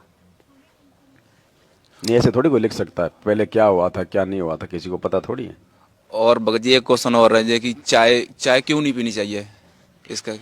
चाय में भगत जी बहुत सारे ऐसे मतलब नेगेटिव तत्व हैं जो मतलब हमारी बॉडी को मतलब निष्क्रिय करते हैं। चाय कोई हमारे देश का पौधा थोड़ी था। चाय को तो मतलब अंग्रेज लेके आए थे हमारे देश में, हमारे देश की नस्लों को कमजोर करने के लिए। सुना है कि अंग्रेज जब भारत में आए तो उन्होंने देखा कि यार ये तो बड़े हट्टे कट्टे आदमी हैं। तो अंग्रेज बड़े चालाक थे, उन्होंने देखा कि इनको कैसे जीता जा सकता, दिमाग से या फिर इनको शरीर से। तो एक किसान खेत में हल जोत रहा था और 2-3 अंग्रेज आके एकदम से उसके ऊपर हमला बोल दिया। तो उसने तो 5 मिनट में उनको नीचे गिरा दिया, अंग्रेजों को सांस आनी बंद हो गई उनकी। तो बाद में अंग्रेजों ने सोचा कि भारतीयों को मतलब बल के आधार से नहीं जीता जा सकता, जोर जबरदस्ती से भारतीयों को काबू में नहीं किया जा सकता। फिर उन्होंने बोलते यार इनके अंदर इतनी फुर्ती आती कहां से? तो पता चला कि सुबह सुबह ये राबड़ी पीते हैं, छाछ पीते हैं, दही पीते हैं, मक्खन खाते हैं, उठते ही अध बिलोया दही घी। वो फिर उन्होंने आइडिया लगाया, बोले यार ये नशे का पौधा लाओ हिंदुस्तान में। ये जैसे भांग आती है ना, भांग है आपका, ये मतलब गांजा है, ऐसे ये पौधा है, ये नशा है, ये स्लो पॉइजन है, धीरे धीरे इसका असर होता है। तो ये ब्रिटिश का पौधा, ये भारत का, ये मतलब यहाँ का नहीं है पौधा, हमारे देश का, ये अंग्रेज लेके आए थे फिर। और सुबह उठते सबसे पहले दूध दही तो छोड़ दिया। अंग्रेज को कभी चाय पीता हुआ नहीं देखोगे आप, कभी भी पीता ही नहीं अंग्रेज चाय, क्योंकि ये नशा है। और इसीलिए गुरुजी ने मना किया। देखो सत्संग में कह रखा गुरुजी ने दयानंद सरस्वती के ऊपर कि वो भांग खाया करता था, तमाकू पीता था, हुक्का पीता था, चाय पिया करता था। जोर दे के कहा गुरुजी ने चाय पीता था, मतलब चाय को गुरुजी ने उस नशे में जोड़ दिया। महर्षि दयानंद के बारे में जो लोकवेद दंत कथा सुनाई जाती है कि बड़े समाज सुधारक थे। ये काहे के समाज सुधारक थे? ये स्वयं भांग पिया करता, तमाकू खाया करता, तमाकू सूंघा करता, नंगा फिरा करता और ओका पिया करता और चाय पिया करता 100 वर्ष पहले। तो परमात्मा ने नशे के साथ में जोड़ दिया चाय को। और देखो भगत जी, मालिक का वचन ही काम करता है। जब ये वीडियो बना और जो लोग बरसों से चाय पी रहे थे, दिन में 4-4 पी रहे थे, जो एक समय ना पीवे तो उनका सिर का दर्द शुरू, आज उनको याद भी नहीं आता कि हम कभी चाय भी पीते थे। जब ठीक का समय आता है ना, और अब देख लेना, अब ये जैसे मतलब भोग विलास का है ना, आप देख लेना धीरे धीरे परमात्मा दया कर देंगे। जो चाहेगा उन्हीं पे दया करेंगे, ऐसे दया कर देंगे सब ऊपर में भी याद नहीं आएगा भगत जी। क्योंकि इन विकारों को छोड़े बिना हम सतलोक जा नहीं सकते, और विकार ऐसे छूटेंगे नहीं। इसके लिए परमात्मा की मेहर चाहिए। भाई अब एक बात बताओ, 60-70 साल में तो मजबूरी हो गई, वो तो वैसे छूटेगा। वो कोई मतलब छोड़ना थोड़ी है, वो संघर्ष थोड़ी है। अरे भगत जी, आने वाले समय में तो ऐसी ऐसी संत आत्माएं आएंगी, वो शादी नहीं करवाएंगी। ऐसी ऐसी संत आत्मा भगत जी, मालिक के वो सारनामी जो रह गए थे, वो इन चीजों में उनका ध्यान ही नहीं जाएगा भगत जी, उनको तो अपना अपना बेड़ा पार करवाना होगा। भगत जी यूं मालिक का जिस तरह बैठन यू मतलब आप इस तरह लैस का मतलब आप भी प्रेरणा करें मालिक। बेड देखो आपके घर पे जगह होनी चाहिए भगत जी, जगह तो है मालिक की दया। घर में कोई विरोध नहीं होना चाहिए। ना ना कोई विरोध नहीं। तो ले आओ, फिर क्या दिक्कत है, परमात्मा का एक कमरा मालिक को समर्पित कर दो भगत जी। हाँ मालिक की दया है अपना उसमें साफ सुथरा होके जाना वाना, और मतलब आराम, मतलब मालिक का बेड लगा दो, मालिक का बिस्तर लगा दो, उसी कमरे में परमात्मा को मतलब एक चौकी रख के बेड पे और परमात्मा को जो है मतलब भोग लगा दिया करो।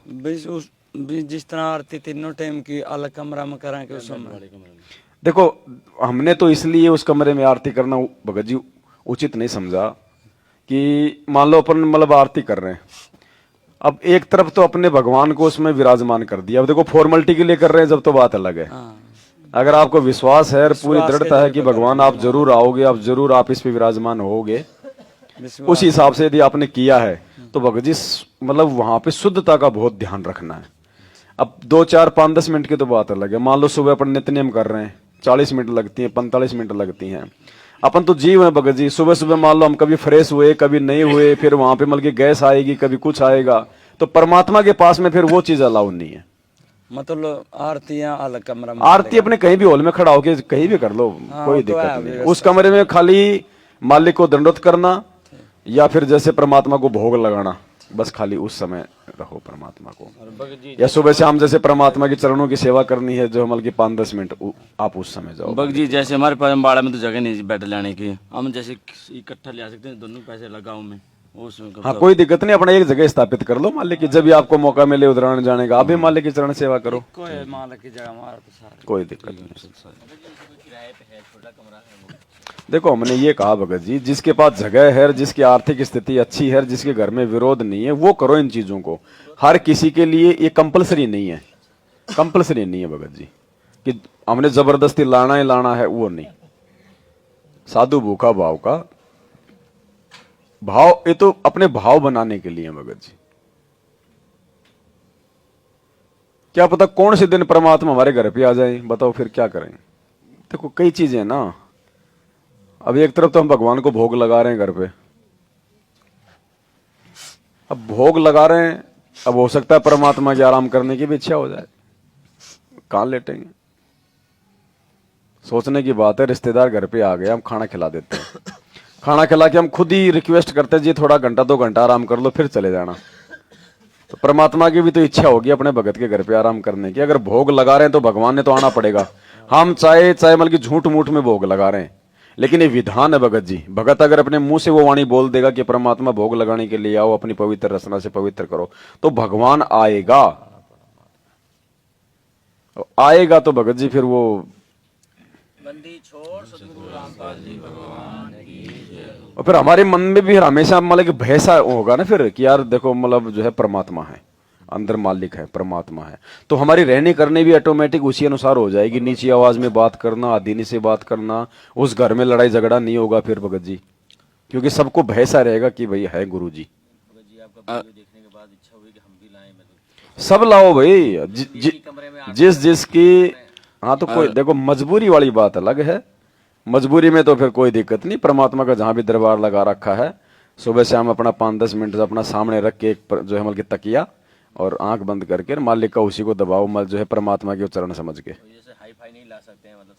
हाई फाई की जरूरत नहीं है भगत जी, दास तो इसलिए लाया है कि मेरा अकेले का पैसा नहीं है, वो तो सब भाई बहनों के सहयोग से आया, मेरा अकेला थोड़ी है।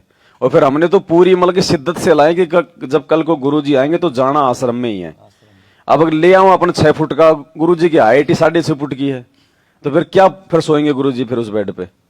तो हमने तो मतलब जो है परमानेंट के हिसाब से आई है ना सारी चीजें। दास कोई अपने लिए नहीं रख रहा कि भाई कल को मैं रख लूंगा मेरे लिए, ये गाड़ी घोड़े ये सब एक एक चीज जो है परमात्मा के पास जाएगी। और आप नहीं लाओगे तो भी आपकी सेवा लग गई यहाँ पे भगत जी। आज ही देखो ना वो अखबार, वो एक बंगाल के भगत जी हैं, उनकी भक्तमती को मतलब परमात्मा अक्सर में जो है मतलब प्रकट होकर दर्शन देते हैं मालिक जी खुली आंखों से, भाई उसके पिछले संस्कार हैं। तो आज ही उसने, क्योंकि हम तो रोज बनाते हैं ना लाइव वीडियो, तो मतलब जो है परमात्मा के जूते वो कैसे हैं वो सबको पता है।